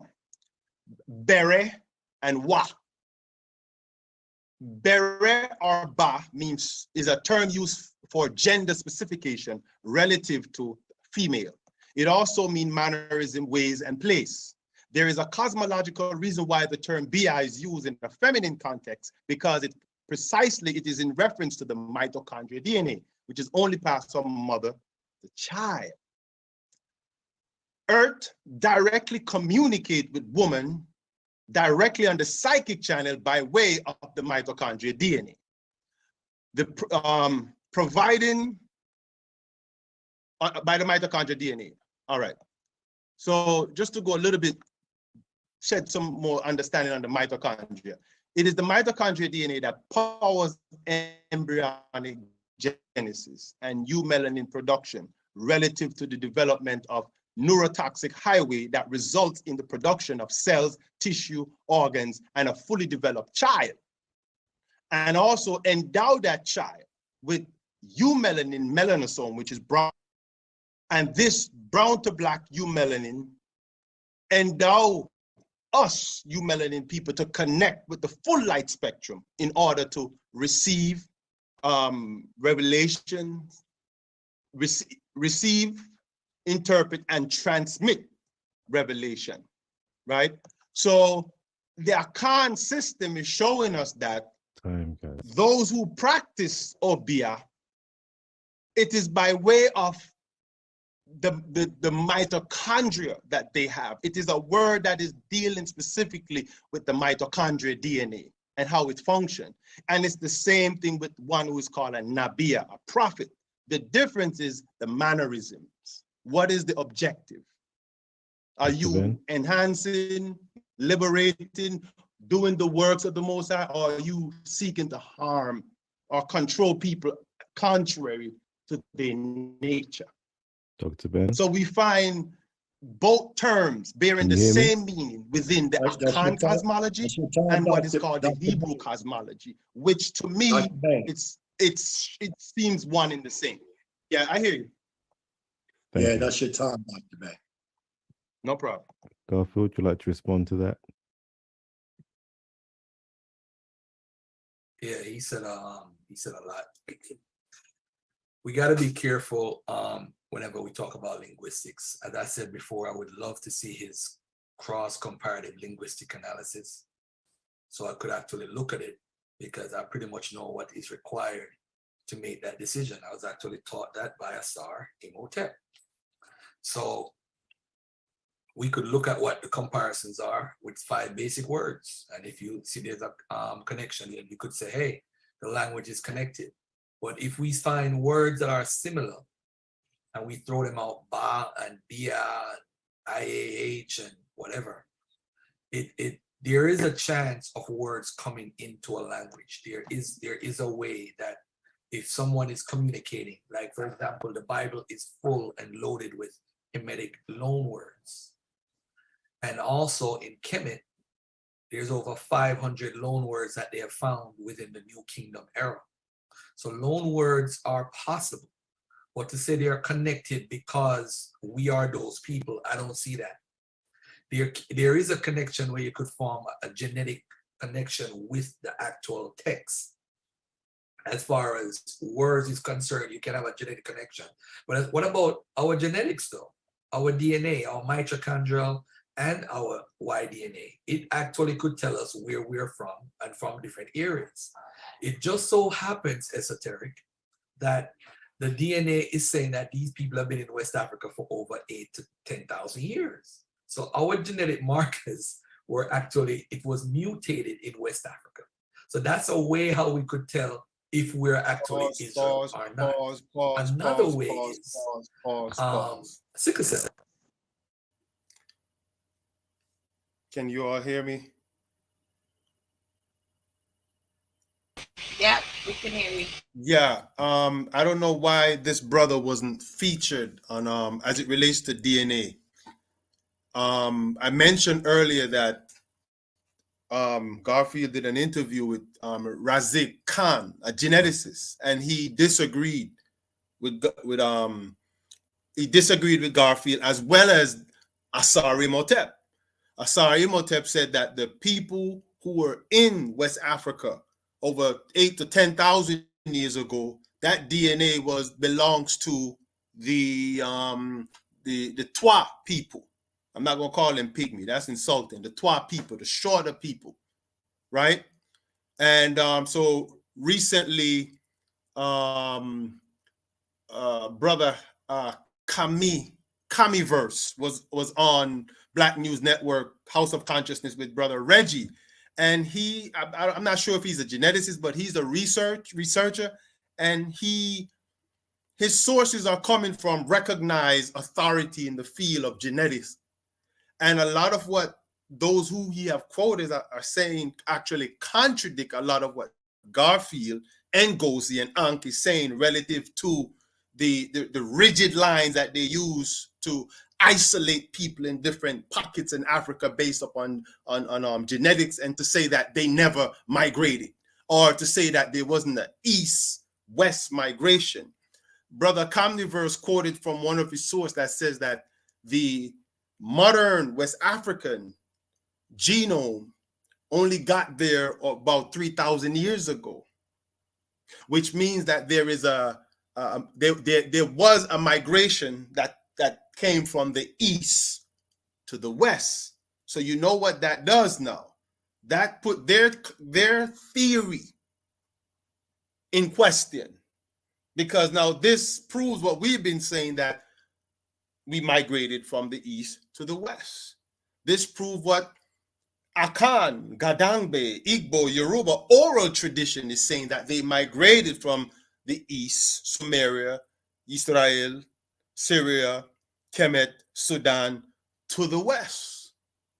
I just wanted to, but you can look up that into the brother name is Kamji verse, Kamniverse interview with brother Reggie, and he brought out some very, very good information that challenge the theories brought forth by Garfield, Ankh, and Ngozi. I just wanted to interject that.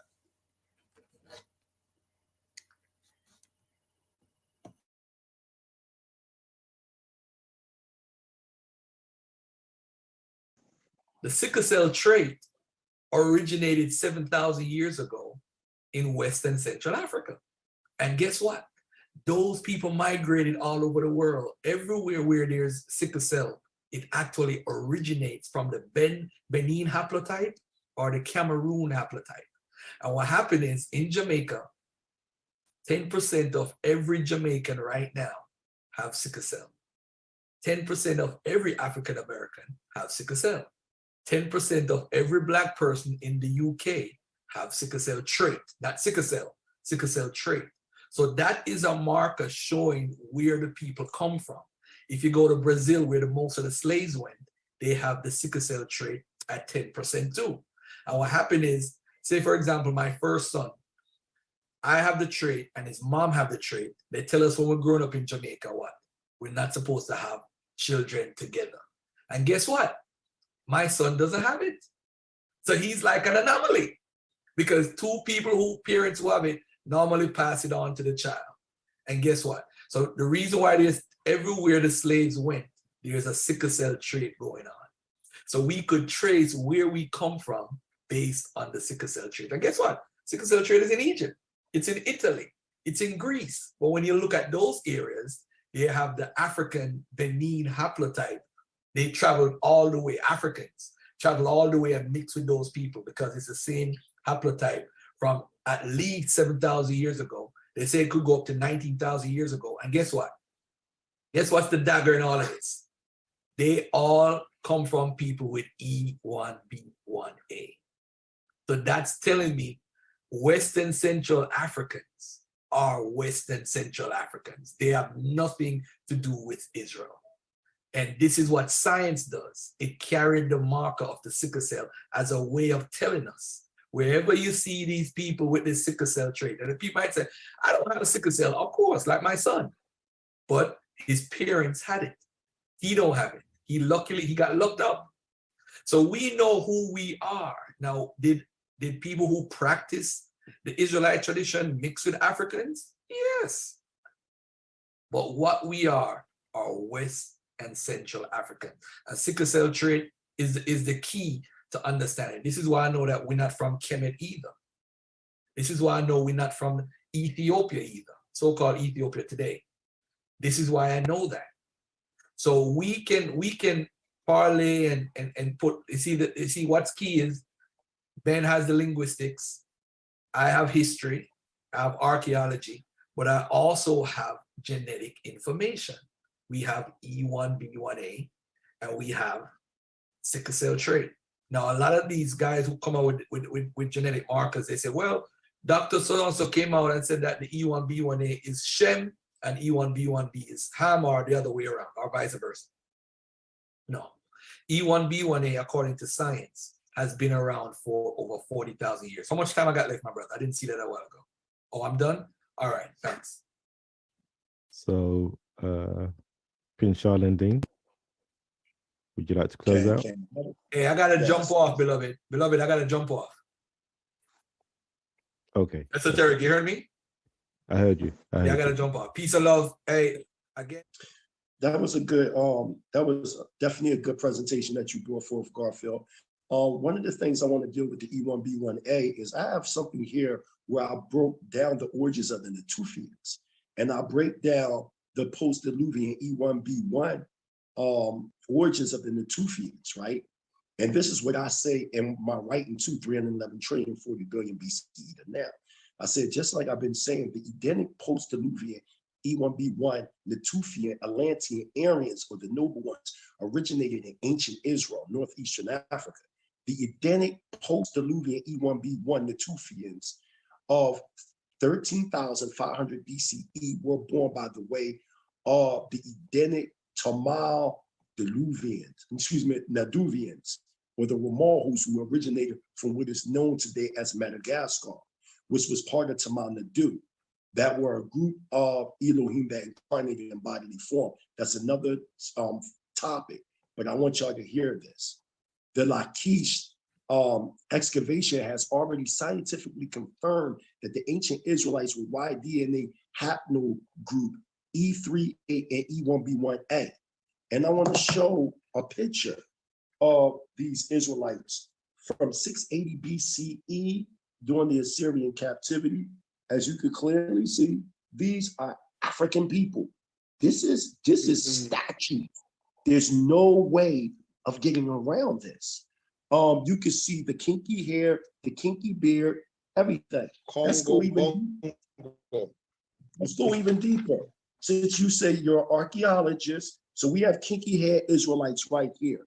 There's no way of getting around this. This was during the Babylonian exile, us going into the Babylonian captivity. There is no way you can get around this. Also, to give a quotation, I would like to go to Dr. George G. Cameroon of the Department of Oriental Studies at the University of Chicago, who informs us in his book, History of Early Iran, that the original population of this area was in fact Proto-Negroid. The word proto means early. So Proto-Negroid would mean early or ancient Black people. Notice throughout this whole demonstration, I've quoted scholar upon scholar upon scholar. And I mean, these are Afrocentric scholars along with European scholars. Let's continue on. I want to show you something else. I would like to go to Prince Dr. Shaliat bin Yahuda lecturing during the September 1993 Sacred Visitation Pilgrimage Tour of the Northeastern African region, Israel to Egypt.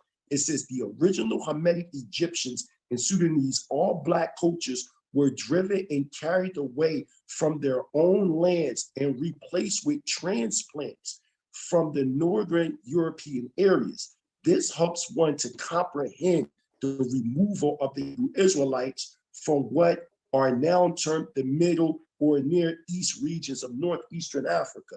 I mean, these are scholars upon scholars that are on the ground. There's a difference from academic consensus and what this scholar said versus that scholar versus people literally on the ground doing the research of these people in these same areas when he talked about Lamlam. Well, we can go to Senegal today and these people are still there practicing the Hebrew culture. How do we bypass the same areas that they're saying Hebrews were at in West Africa, still there today, and they're Black. They're Black. Garfield admitted out of his mouth, he's not saying that the original Hebrews were Black. He's not admitting that they were white. Then he tries to quote where it says the word white in these old contemporary records of the 19th century, not understanding white only defined the illumination of quote unquote black skin. If you come to Tanzania right now, esoteric thoughts, they will call you, they will say you're a white man because of your radiance that come from your brown skin. Anybody that knows about East Africa, West Africa, they call people of the melanated hue complexion of African Americans and West Indians as being white, but they don't mean white like a white man. So let's make that clear. Also, I would like to go to the Kubuko and the Songo, who are in present day Angola, and they out of their own mouths teach, here is a picture of them. They teach that they're direct descendants of the Israelites, right? And these are drawings from the 1800s. These are the actual pictures of them. Here goes some better pictures too of them. Look, y'all. These are Israelites from West Africa. Can you see esoteric thoughts? How many more minutes do I have left? How many more minutes do I have, esoteric thoughts? Time's up, but I'll let you finish off. Okay, so the last thing I want to say is just to close out. If anybody sit back and listen to this whole discussion, Garfield, a brilliant scholar, he pointed out maps and he spoke about Roman incursion, but he never showed in any of the writings of Israelites migrating to West Africa, Europe, anything.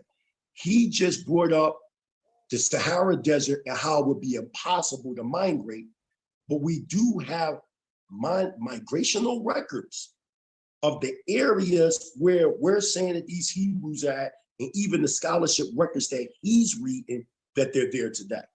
Also, every time we brought up in the presentation scholars, he clearly said that that information, I don't know nothing about it, is pseudo, I would have to research it. So everything we brought up, he didn't rebuttal anything, but everything that I brought up, I rebutted on him. He said white scholars say they're white, but he just admitted that he now knows that they're not white.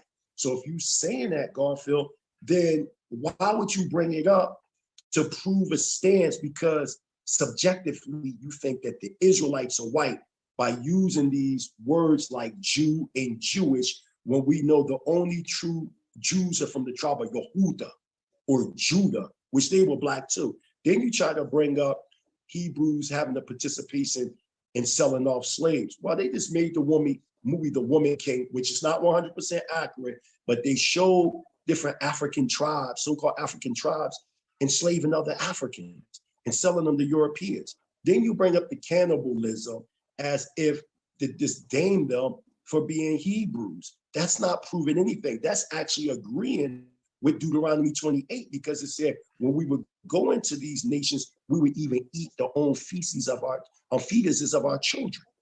Then look at everything, how you're confirming what we're saying. Then and I put the parameters down. I clearly said we do not subscribe to the belief that all the slaves that came over were Hebrews. Did I not say that? I clearly said that you had other African tribes that also came into slavery. So you mean to tell me all these millions of slaves that came over, and you know that there are communities in Africa that exist today, that even if you want to say they was created in the 11th century, 12th century, is it possible that there were some Hebrews that came on them slave ships? Then you say, well, show me any Hebrew that came off the boat calling themselves Hebrew. How could I show you that when we were forbidden to even read or write in that language when we first came off the boat? There's no records of them saying they're Yoruba, they're Khan, they're not saying any of that. Why? That's in disingenuous scholarship. But I thank you, Esoteric Thoughts, for having us on the show, and we will come back for part 2. Shout out to Garfield Reed. Shout out to Dr. Ben Sadiq. Shalom Aleichem. Thank you, Jet.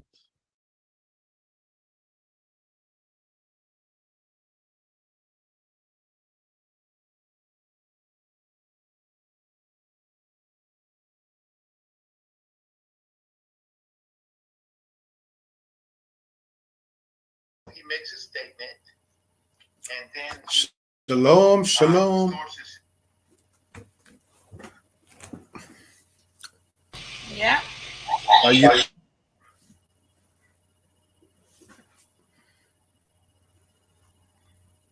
You there, my sister?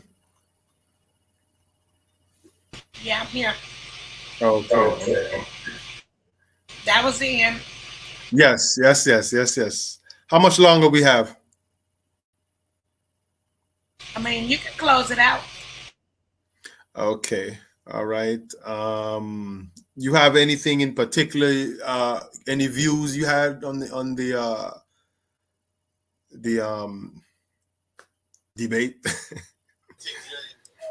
or anybody who have any question or who would like to participate in any form of discussion? Sister Nicole. Yeah, destroyed them. Sister Noble. Yeah, he wasn't ready at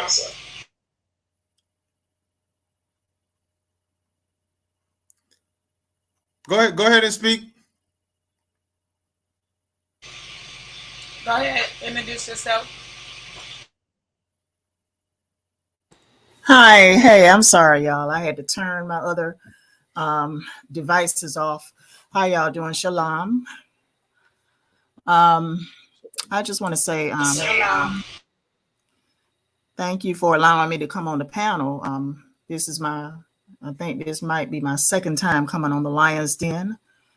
Right, you can come on here anytime. Yeah, I just want to say I heard a little bit of the lecture. I came in a little bit late, but I got a chance to listen to the Mighty Hebrew, and I just want to say that today I was on another channel, and I typed a comment in the chat room stating they don't care if we call ourselves Muslims or Christians, but they do care if we call ourselves Israel. Okay? Because calling ourselves Israel has political implications around the world. Because not only are we claiming our rightful heritage, but we are claiming a connection to the land of Israel itself. Okay, and that's why we definitely need to stop calling ourselves Black. We need to stamp out the word Black from our consciousness. And I'm going to explain why. We need to continue to call ourselves Israel, Israelites, okay? Because that has more power than just you calling yourself Black or Black American or African American. You understand? So, and make no mistake about it, this government already knew exactly who we were.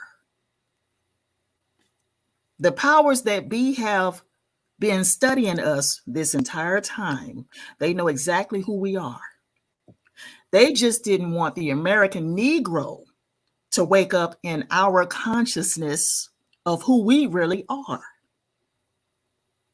Now, Mighty Hebrew, I think there's a certain individual that's under the impression that you somehow is indoctrinating me. Okay? Or they think I'm being indoctrinated by the Hebrew Israelites. Let me explain something, okay?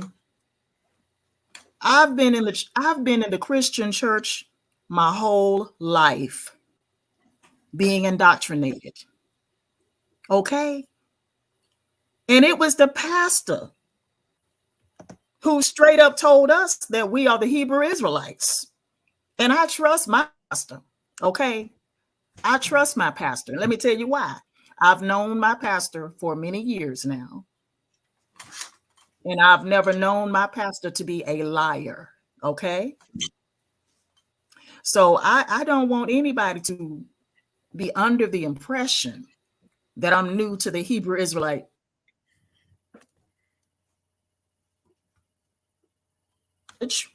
or tradition, because a lot of people know that I was privy to Rudolph Windsor's books years ago. One book, for instance, From Babylon to Timbuktu. I had that book in my possession. I had that book in my possession. I don't know where that book is, but I had it in my possession. Also, I read the Hebrew heritage of our West African ancestors. Okay, in fact, let me tell you this. In fact, I started writing a book. I started writing a book in 2017 called The African Holocaust in the New World, where I cited some of Rudolph's book, the Hebrew heritage of our West African ancestors. I cited some of his work in my book. That's the book I never published. I said I started writing it in 2017. I never published it. Okay. Now,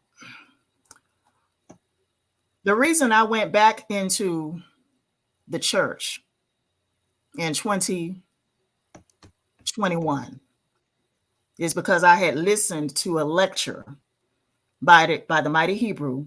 He was giving a lecture on Zion Lex's channel in 2021, talking about the historical Yeshua. That's why I went back into the church. In fact, when I heard that lecture, I was an atheist. I was an atheist when I heard that lecture. That was the reason why I went back into the church. That was the reason why I regained my faith after hearing that lecture in 2021. It was in June 2021. Okay. And that's pretty much, what happened here. I've been in the faith since I was a child. You understand? I actually been in the faith since I was a child, but I ended up turning my back on God. Okay. And it was the Mighty Hebrews lecture on the historical Yeshua. That's what made me regain my faith again. Okay, so listen, they don't care if we call ourselves Muslims or Christians, but they care if we call ourselves Israel, because that is a different dynamic, different than the Black Power movements, different than Garveyism. And I do believe we have had leaders that were from every group. Malcolm X, Marcus Garvey. We've had leaders just about from every group I'll say the powers that be feared, because they feared a Black Messiah. They feared a Black Messiah or the rise of a Black Messiah. But they definitely did everything they could to stamp out of our consciousness and subconsciousness the fact that we were and are Israel. They didn't teach us in the public school systems or the private schools that we were Israel. Have you ever been taught that in public school or private school? No. I have a question. I have a question for you, my sister. Yes. I have a question for you. Yes. Now, before I ask the question, let me preface by saying, when we look at words in African cosmology or the Hebrew language, the words simply describe function, right? So when you look at the word Yisrael, it has a meaning, and the very meaning, when you look at it from the root, it actually correlates with concepts exposed by even within the Yoruba system, the Akan system, So before I tell you what that is, I'm going to ask you, what is the definition of Yisrael? The definition? Brother, you got me on that. It's important to know. I'm just going to be honest. You got me on that. But listen. I agree with you 100% that we need to use that word sound, because word sound, words, letters, they are Hebrew letters. They are There are 22 Hebrew letters, and you have 22 amino acids. Amino acids are the speakers of the universe. So the words are alive. They are light codes. So when you use the right word sound, you are actually activating your true essence, the universe, the ashe that is built, the asa, the ashe that is built into the universe to assist you will respond to when you use the right word sound. So the word Yisrael, when you look at it, is formed from 3 words. Ye, now you know why Kanye using that ye. I'm just saying, SHAR and El. Okay. You call that an agglutinative morpheme, words formed from other words. So ye implies he, it can imply wisdom, it can imply the will, it can imply Yahweh. SHAR means first in rank and order, as in like a primordial being, an etheric being, Elohim, right? So what it's saying is that Israel is a primordial being, an Elohim, or a people that are supposed to be in touch with the etheric realm in order to access Yahweh, which means infinite existence, in order to manifest singularity of purpose or constructive interference or right behavior in their lives and on this planet. And that's what that word sound is expressing. Now, when you go into West Africa, the word sound that convey that very same meaning amongst the Yoruba is Orisha. And when you understand Yoruba cosmology, you realize that you are supposed to emulate the primordial etheric forces, the Elohim, that are sent to guide you. They rule over certain attributes, certain talents that you must master. The Akan teaches this. Notice when Daniel needed skill and understanding, the Elohim or the Sarim, or the first in rank and order primordial force, Gabriel came and gave him what? Skill and what? Understanding. The word, therefore, that is mistranslated as skill in all learning is mada. Mada actually comes from the Hebrew word da, which means knowledge. And from that word mada, you get madan, which means, mada means science. And then madan means scientist. So when you say Israel, you are saying we have to return back to our alchemical nature. Okay. You understand what I'm saying? Yes. So I'm just confirming what you're saying. I'm not disagreeing. I'm in full agreement. And I'm showing you how all these tribes are saying the same things. So we don't need to get caught up on words. We need to understand the meaning so we can see how they correspond, the interrelatedness. You understand what I'm saying? Yes. Go ahead. Yes. I see Brother Babylon Gun is on as well. That's really all I wanted to say. I just wanted to say those few words. I tend not to be a very long-winded person on panels anyway. So that's all. Well, guys, before you go, were you on Starnet? Were you on Starnet a show? Oh yeah, you saw that comment. You saw that comment, yeah, right? It was, yeah, that was your comment. You heard what I said, that was right? my comment. I did agree with you. I said you that did. was I fact. heard you. Yep, I heard you. Yeah, that's fact, sir. It's a big difference, and the reason why, something I want to add to what you were saying, the reason why they don't want us to use that name is because one, every great leader done told us, if you know who you are and you know who you truly are, that could change your whole paradigm. If you know you the chosen people of the Most High, the Creator, if you know you are royalty and you know that's your land and you know you're not a slave and you know that this is the prophecy and you know all of this belongs to you and you know these people are imposters, and you know they demons and fakers, this means a lot. This could change your paradigm. This changes the whole world. That's so, right. you know, you was on point for asking that question. That's a great question, and you should ask it more often so more panels could get, you know, be aware of this. Yeah, thank you. That's important. Yeah, that's right. And bro, there's quite a few things I wanted to talk to you about Israel. Now, I disagree with this definition. I agree with your definition more than I agree with their definition. But I just want to read it to you because they say on Wiki, you know, in the regular Strong's Concordance, Strong's Concordance, Wiki, you know, they say Israel means God contended, wrestles with God, triumphant with God.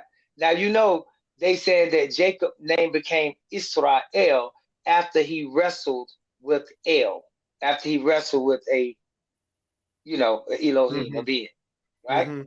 Okay, so, but now, the way you broke the word down is more linguistically correct. To break it up into letters and syllables and sounds, and then derive the meaning by way of rebus and things like that. That's an older and more ancient way of doing it. Now, what I want you to do in the future, though, you might want to quote, you might want to get the wiki definition and know it and state it. Because what they're going to say is the one you're doing is made up. But when you tell them that you're using the principle of rebus, you see what I'm saying? Then they have to respect. And my brother, brother, I'm listening. You see where that becomes a problem. You see, the thing is that I am the African. I was born speaking some semblance of African retention. So all I did was to go back and start to familiarize myself with more of what I was born speaking in terms of African languages, right? But then I realized that you can't separate language from culture, correct? No. So they say Hebrew is an Afro-Asiatic language. Okay, forget the Asiatic. Let's deal with the Afro. So all I need to do then is to take the Hebrew and connect it with other African language to see genetic relatedness and see if I see the same words carrying the same meaning in order to then ascertain a correct understanding linguistically and culturally of certain words. And there's a brother, I'm going to touch upon this tomorrow night. There's a brother, Professor Odayoyi, a Yoruba linguist, one who studied Arabic, Hebrew, and numerous African languages. He pointed out he highlighted the consonantal root that produced the word SHAR, which is part of the words that make up the word Israel. And then he showed you how that consonantal root changes from RS, Rosh, Resh, and to LS among the Fung people. So Rosh become, or Orisha become Lissa. You know what I mean? Yes. So we show you the African linguistic morphology and conjugation and consonant that produce various expression of that one word, but you can only understand the true meaning of that word within the African cultural context because it's not Eurocentric.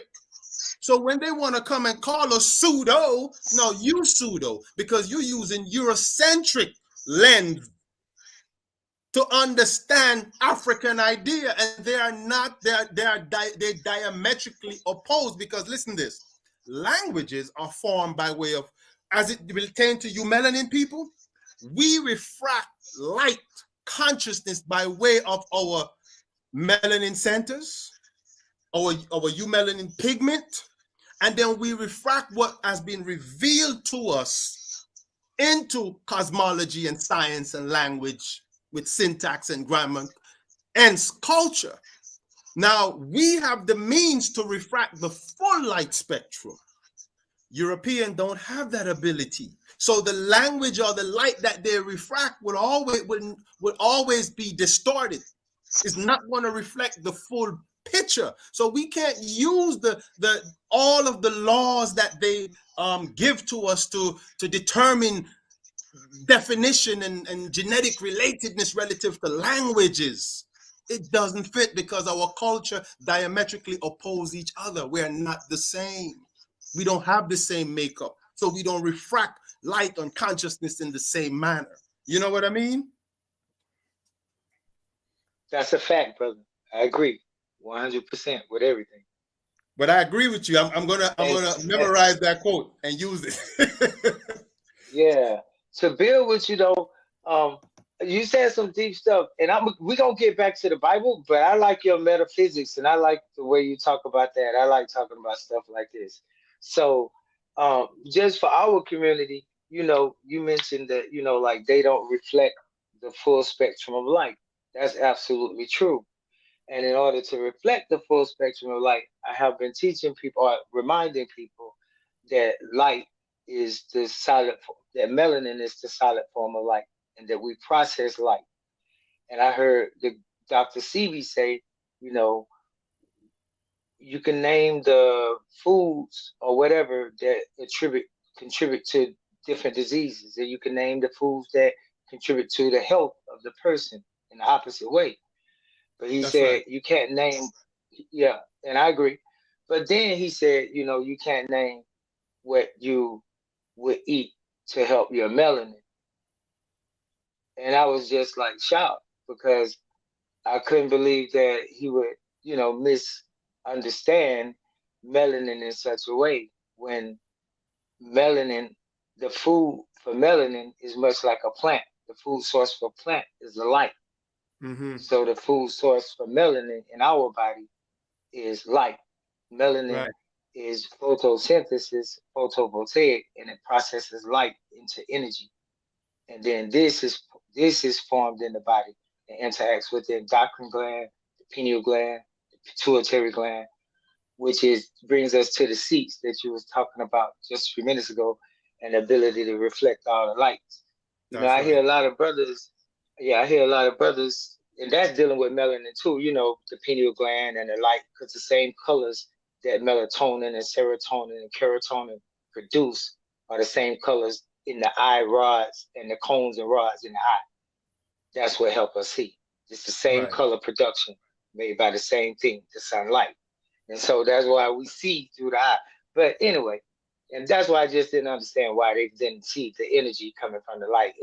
And then Dr. Steve also said, you know, he said that melanin, he's an electrical engineer, and that melanin is not mentioned on the periodic table.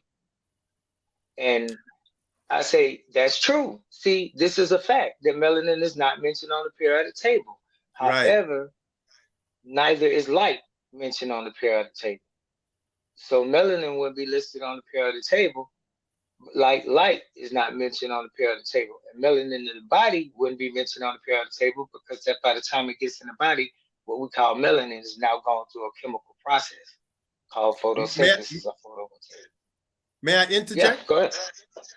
One of his sons, a brother KT, arch degree, and along with Minister Enki, brought some clarity to that issue. He said what Sebi was really trying to say is that minerals are the basis, the foundation of everything. And as it relates to melanin, Sebi was just simply trying to get us to just simplify the issue, in that what is called melanin, the mineral basis for that is carbon. And so KT said all what that melanin is bioactive carbon. And if you look in science or Western science, I'm saying it that way for a reason. They define carbon as the chemical element of life. So Sebi was trying to direct us back to carbon. He's saying that carbon is what determines the amount of carbon you condense determines your you. So what is called melanin is carbon. Melanin is simply bioactive carbon. You understand what I'm saying? Okay. And that's the clarity that KT brought to the issue. And I could see why KT would bring that position. Now let's continue on building then. Okay? Yeah. Because yes. In the Bible, we don't call it the Bible, in the scripture, the Apocrypha, the book of Revelations, in Revelations 13:18, it reads, "Here is wisdom. Let him that have understanding count the number of the beast. For the number of the beast is the number of a man, and his number is 600, 66, or 666." You familiar, right? I'm familiar with the number. Okay, yeah. Okay, so that was written back in 96 AD by John, son of Zebedee. You know what I'm saying? While he was in the Isles of Patmos in prison. Near a place called Pelion. So, so then when we take that and we understand that John wrote that 2,000 years ago, and then we look at the 6 electrons, 6 protons, and 6 neutrons in the carbon, right, element, or as we know it as an atom, in the carbon atom, because it's not an element. The elements are earth, wind, water, and fire. It's the carbon atom. So when we look at the carbon atom, we get those six pieces. And I heard you mention 19 earlier, because you got to count the nucleus. So really it's not 18, it's 19 for us. They nucleus less, so it's not 19 for them. It is 18 for them. But this is the number of a man, and this is the number of a beast. Now, according to John 10:34 and Psalms 82:6, ye are Elohim. All of you are children of the Most High. So we are not considered men, because it continues on to say, ye shall die like mere men and fall like one of the princes. So we are neither men nor princes like that. You see what I'm saying? We are the Elohim in the flesh. We were given dominion over the earth. And some of us as Enocytes forgot who we are. But we have to be reminded who we are. Right. So, yes. So when we talk about carbon and we talk about that man and that beast, that number is for them. Those who have the seal have a go ahead. I won't forget. Okay. Let me share, and I'm not saying that what I'm saying is so, but I've been assessing that number, and this is the conclusion I've drawn at this stage. I'm not saying it's accurate, but Dr. Pookrum said something interesting the other day. She said that I love yes, great sister. Dr. Pookrum said that, and she's a neurosurgeon, she's a scientist, she's a doctor, but she focused on Black genetics. She said that it's one thing to condense the carbon or to have eumelanin, but she said that you have to activate and access what you have condensed and live it, which connects with Psalms 82. It says, ye are Elohim. And Elohim comes from the root al, from which you get the word Elohe. From the Elohe, you get Elohim, which is the plural form. Elohim simply means to be in a student-teacher relationship with the Aleph. The Aleph, when you spell out, when you look at the Aleph, the letters that form it, 2 yields and 1 wav, you get 26, which is the same numerical value of Yehovah, infinite existence. So Aleph represents, Elohim means to student-teacher relationship with the Aleph, the allographic universe, the etheric realm, the infinite existence, the teacher and guide. Aleph means teacher and guide. You find that Alephka in Job 33 verse 33 and guide in Jeremiah 3 verse 4, right? So you're supposed to be in a student-teacher relationship with source. So that's what Pookrum is referring to, in that when you access, you condense, but you also protect, nourish, and access what you have condensed and use it to manifest constructive interference or right behavior. If you don't do that, go back and look at Psalms 82, you will die like man. because you have aborted your divine mandate, which is what you just said. So when we look at 666, 666 means to exist in potential. You're not supposed to remain in potential. You must access, condense, and process and live that light. Live out the constructive interference, not the destructive interference. I'm just sharing that angle to see if it correlates with where you're going or if it sheds some light on what you're saying, you know, because we're here to sharpen each other. Go ahead, my brother. And it did, because you touched on 3 words that I really, really like. You mentioned the word guide, you mentioned the word provide, and you mentioned the word protect. And those 3 words are very important because they do make a etymological and linguistic, and as you said, genetic link to the people, because the word Yahuda, Judah, as they say Judah, like the tribe of Judah, Yahuda. That word Yahuda has been translated as praiseworthy, and it's also, but the real meaning of it is guide, what you said, guidance. That's what Huda, Yahuda means. And the provide is important because that's another attribute of the Most High and what you was talking about. So I agree with that. Repeat that one more time for me, brother. Yehuda, break that down for me again. Yehuda, the real meaning of Yehuda, let's look it up first, is guide. Guide. These are the guides, okay? Now, and I said that the word provide, right, is related to giving. Is related to giving. In the Medjuneta, that's D. In Arabic, is like nafan. Anfan, anfun, to give. In the anfun, to give. So, anyway, but I said I like those words. You speak Arabic, my brother? No, I'm a linguist, so I just speak a little bit of everything. So, and I'm a mathematician. Okay. I think I heard Zion Lex say that Uda means to appraise. I'm not saying it's any different from guide. That really means thank you. But yeah, it means praise too. No, to appraise. To appraise. Look at the word that I use. Appraise. I'm with you. Okay. Now I don't know where he would be getting that from. However, he's going back to the root Uda. No, or the root the consonant Uda. I'm talking about the English part of it. Which one, Judah? Praise.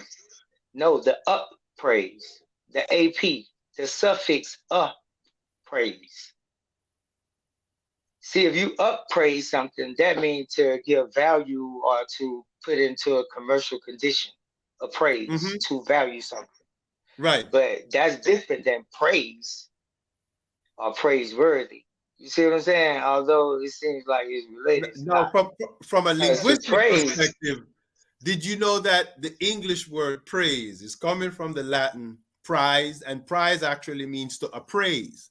So when you appraise something, you study the nature and the function of it. So when you know the nature and the function of something, then you know how to appease or to harmonize yourself with that thing. So in that sense, then it becomes guidance. Yeah, but see, okay, I see what you're saying. Now I do see what you're saying. But okay, we had this same conversation with Muslims sometimes. Like they'll say, like I'll say, well, what does the word salam? They'll say it's a Muslim, is one who obeys the laws, the commands of Allah, one who submits. Right. See, now that's a description of what a Muslim is. One who obeys, one who submits. But that's not the meaning of the word. The meaning of the word salam is peace. SLM. Salam. Peace. Or shalom. Peace. And that H is important for us Hebrews. But shalom. Peace. Right?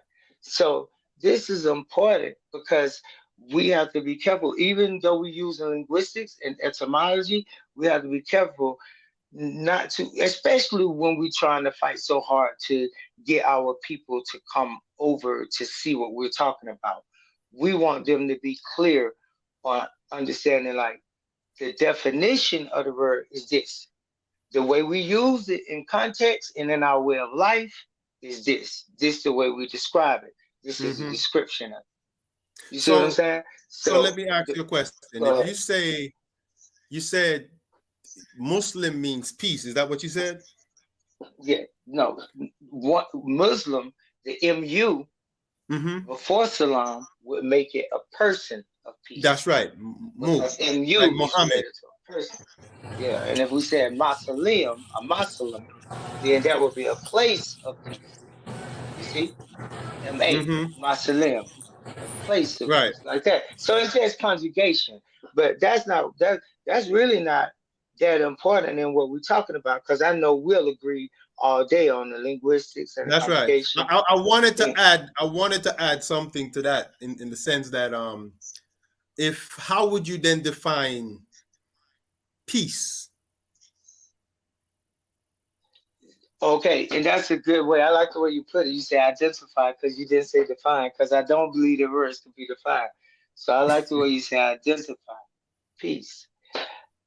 Peace is black. Okay, let me explain. If I were to define black, black would be a state of supreme balance, peace. You see? You see, that's why we say peace and black power. Black peace, black power. So when you say peace, peace is a state of blackness. You see? Peace is a state of peace. It's a state. And black is a state. Black is not a color. White is a state. White is a state of peace. There's no color called white. There's no color called black. You see? Light shines in the darkness. These are states. Light is not a color. Darkness is not a color. These are states of existence. So it's a mistake to say black is a color. So when we use black, and I heard the brother Hebrew, Mighty Hebrew said, and he was absolutely correct when he said that, the word white, the way they use it in all the contexts that they use it, wasn't always talking about skin color or being pale. It had multiple uses, especially on a legal term use and on a bloodline term use, meaning purity. Right now, even in the United States, on any documents in court, that's why Barack Obama said that black has no standing at law. When they said you're the first African-American president, he said, no, I'm the first Kenyan American president. Because he knew he had to claim a nationality. You got to have a nationality. I wanted to go back to the concept of that blackness and this correlation to peace, in that when you look. That's Egyptian. Yeah. That's Egyptian. One of the things I've learned is that every Hebrew word are action oriented. So when you say blackness, you have to look at the function of blackness, because blackness is the condensing of the light.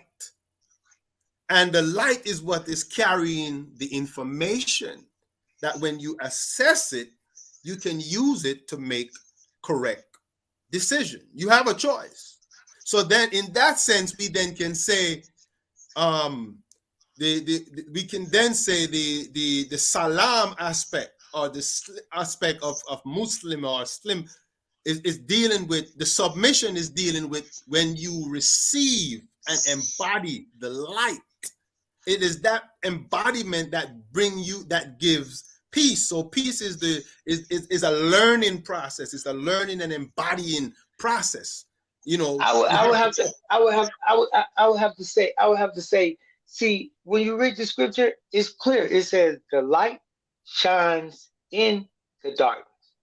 It's in it. It's inside of it. It's not outside. It's in it. So therefore, the light is not greater than the darkness. The light is just a tool. The darkness is the source of where light comes from. I The concur with you darkness. 100%. When we talk about blackness, that's why Osiris is called the ruler of the black, or they say the Right. Lord of the black, you know? And that's why Solomon say, I'm black, calmly. You see? Solomon said, I'm black and calmly. Dr. Pookrum, Yeah. Dr. Pookrum would say it's biological living light interacting and reacting upon itself to create more of itself, to sustain itself. So I agree with you. Yeah. Now watch this. Watch this. Solomon, we know, was a mixed brother, right?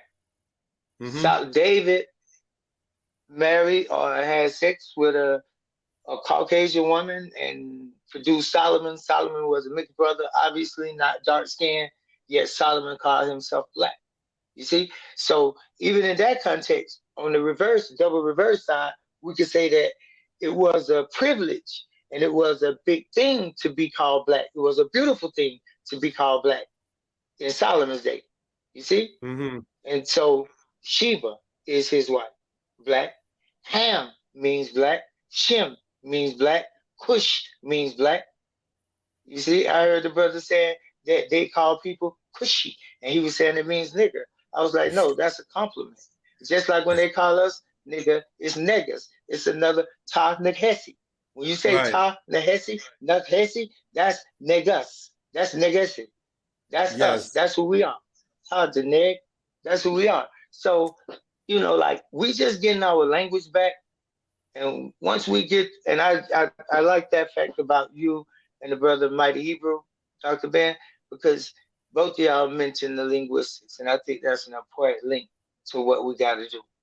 But on the melanin thing, I don't want you to get away because we talked about peace and black. Now, let's get back to the melanin thing and the fact that look at the word mela. The word mela in Greek means black. Correct. Mela. And the word nine is self-explanatory here. Nine. Melanin. So I add the E for ether. Melanin, melanin, ether. And carbon, right?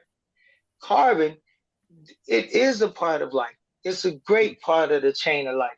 It's one of the 6, you know, they got carbon, hydrogen, oxygen, you know, knops, whatever they say, nitrogen, whatever, potassium, sulfur, you know. But anyway, that's one way to look at it. But I want you to see this, that carbon is an element. Melanin is ethereal. Carbon is elemental. Melanin is ethereal. Okay? Now, melanin is 9. Carbon is 6. Carbon is 666. Melanin is 999. Now, you okay? So now, once you realize this, you realize that carbon burns, melanin shines. Carbon is fire, melanin is light in the body. Once the body is filled with light, the eye will be single. Once the body is filled with light, the eye will be single.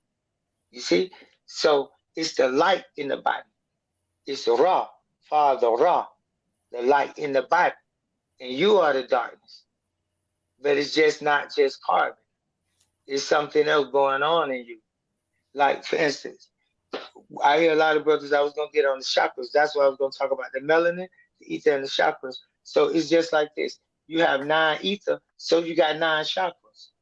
You don't have 6 or 7 chakras like they've been teaching. So you know the base seat is the sacrum. You know the sex seat is the sex body part. You know the 3rd seat is the navel or umbilical. You know the 4th seat is the solar plexus. You know the 5th seat is the heart chakra, the center seat. You know the 6th seat is the throat chakra. You know the 7th seat is the nose chakra. You know the 8th seat is the 3rd eye pituitary gland. And you know the 9th seat is the pineal gland. So these are the 9 seats in the Nubian being body, interacting with the 9 colors in the spectrum. You see, not 7 colors, 9 colors in the spectrum. And so it's just a little bit new, a little bit more information out there that we gotta share with our people, because ain't nothing wrong with us knowing the carbon. But another thing, that melanin and darkness is the life. You know, when you go in the ground, you look at the soil, it's dark, it's flat. That's where everything comes from. Your thoughts are in the dark. Nobody sees them. Darkness is something you can't even see. You know, if all the lights went out, it'd be dark. You know, so it remains. When everything is gone, it's gonna be that. This is what it is. All is dark. All is black. And so this is why we cherish the word, because we knew that that's who we are. That's what we return to, the blackness. I came across an article once that says that the word black comes from this Bantu word bulucha, which means light.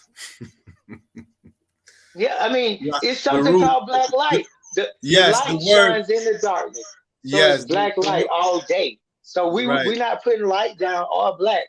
We're just saying that black is what it is. Right. The root black is the mother. He said the B is the prefix, but the laka in Bantu means light, and then that laka become langa, like Sri Lanka, Shri, like a head, a ruler. Shri is related to the Hebrew SHAR, and then Lanka, so that like the head of light, the head of blackness. So he was alluding to that. I was gonna ask, why didn't you do that? Because yeast, right, from Yah, Yisrael, Yah, and then the next one is what? Shah. Oh, Yi Sar El. So when you conjugate them, you get, and you add the vowel, you get Yisrael. Yeah, but that's Yasar, like Usir. Yes, that's correct. Yeah, and that's Yasar, and that's where Shri and all of that come from. And even the English, sir. Yes, that's right, sir. Right. That's facts. And then when you invert, and Caesar, and all the rest of the czars, and all the rest of them come from Yasar, Usir, Usar, and that means family, by the way, also. Usra, right? Usra. I was just trying to get the pronunciation right. Okay. Yeah. Usar, but yeah. It's very important for us to master our languages again, and it don't mean you have to be fluent. What you have to learn is the thought, is the mechanism behind, you know, root words and how words are formed, and the meaning and the cultural implication. You can start right there and build from there on. Because when you go into Africa, you have a lot of people I know born on the continent, they are bilingual. They speak more than one language. You understand? So when you speak more than one, then you are able to see the interconnectivity with your fellow tribe.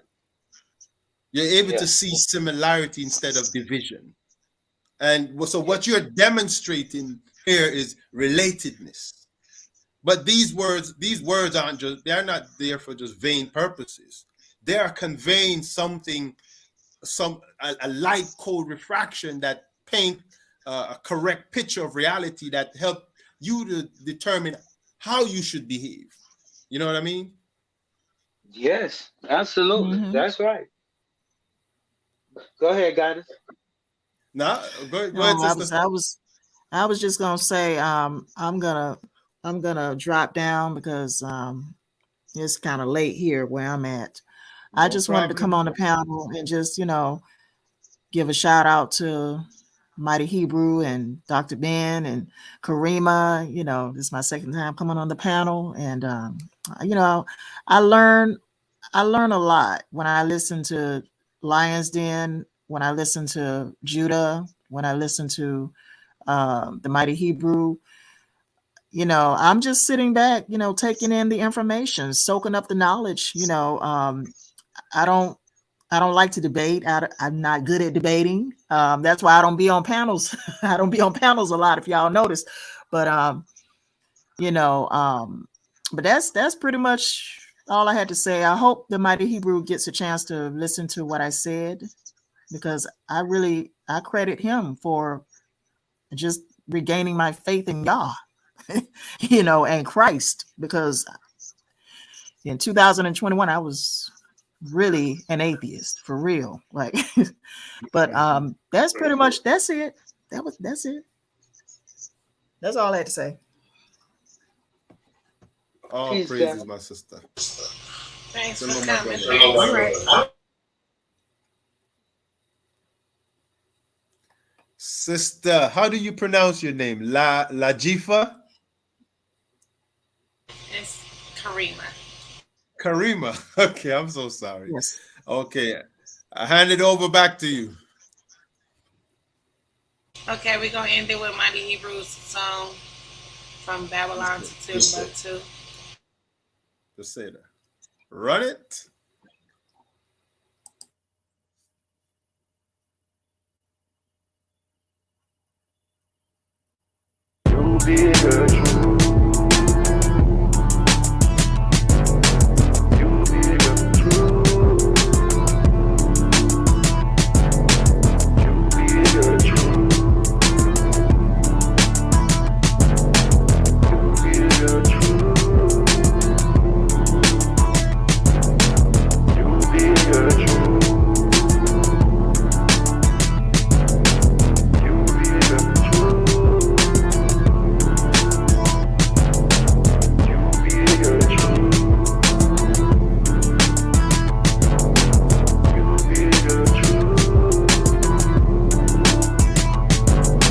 From Babylon to Timbuktu, we travel through. Righteous son that be the first carries the jewel.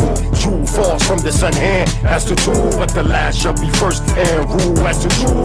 From Babylon to Timbuktu, we travel through. Righteous son that be the first carries the jewel. Jewel falls from the sun hand as the tool, but the last shall be first and rule as the jewel. As the child of Bashan, but through smoke from the tribe of Yahweh, Yah Most High shine. Cosmic doom of the wild, walk within darkness. Yah mind in the outer black caucus. Limitless, eternal images crossing over as seas and mother's wombs, being formed and bloom as a Hebrew Israelite, divine light, body of the Sephiroth, get the manifest power, crushed gold, silver, bronze, and iron from Daniel's visions. Four kingdoms diminishing, mathematic judgment reigns supreme, absolute authority. Bomb, poison, ivory, the shadow of Egypt brought democracy, ruled by demonic beings, stopping righteous creeds. Kingdom resurrect theocracy, using Tanakh, teachings from the all-I see. Yahweh, Allah, Hayam, will forever be. Absolute reality, knowledge overstanding through wisdom, manifest either good, right, burn good from evil, evil. Jacob rises, Edom falls without sequel. Words can be lethal, it's truth to be used. From Babylon to Timbuktu, we travel through. From Babylon to Timbuktu, we travel through. Righteous son that be the first carries the jewel. Jewel falls from the sun hand as the tool, but the last shall be first and rule as the jewel. From Babylon to Timbuktu, we travel through. Righteous son that be the first carries the jewel. Jewel falls from the sun hand as the tool, but the last shall be first and rule as the jewel. Invaders took space with wicked behavior. Spooks sat beside the door, be a traitor that was trained by the slaver, being the slave, eating beef and swine and signing his name on the bloody line amongst a round table. They got sheep trapped around wolves in the stable, wrap their minds with religion. True bank cereals, reaching living temples, transcend to the temple. God's battle axe, bay nails, Maccabean hammer, beyond 9 inches. True vast, no dimension, no division. 12 stones to 12 tribes be the soul of the human body. Light up the Mahdi, manifest LAN'DIIN. Warren spirit of Yah, Ben Ami, son to my peeps, Misraim. Knowledge bring us out, the house of bondage. As the prince of power, devour chaos. State Dracula, divine war, rhinoceros. Death for Prince Joker, prophecy of truth been fulfilled for the youth. From Babylon to Timbuktu, we travel through. From Babylon to Timbuktu, we travel through. Righteous son that be the first carries the jewel. Jewel falls from the sun hand as the tool, but the last shall be first and rule as the jewel. From Babylon to Timbuktu, we travel through. Righteous son that be the first carries the jewel. Jewel falls from the sun hand as the tool, but the last shall be first and rule as the jewel.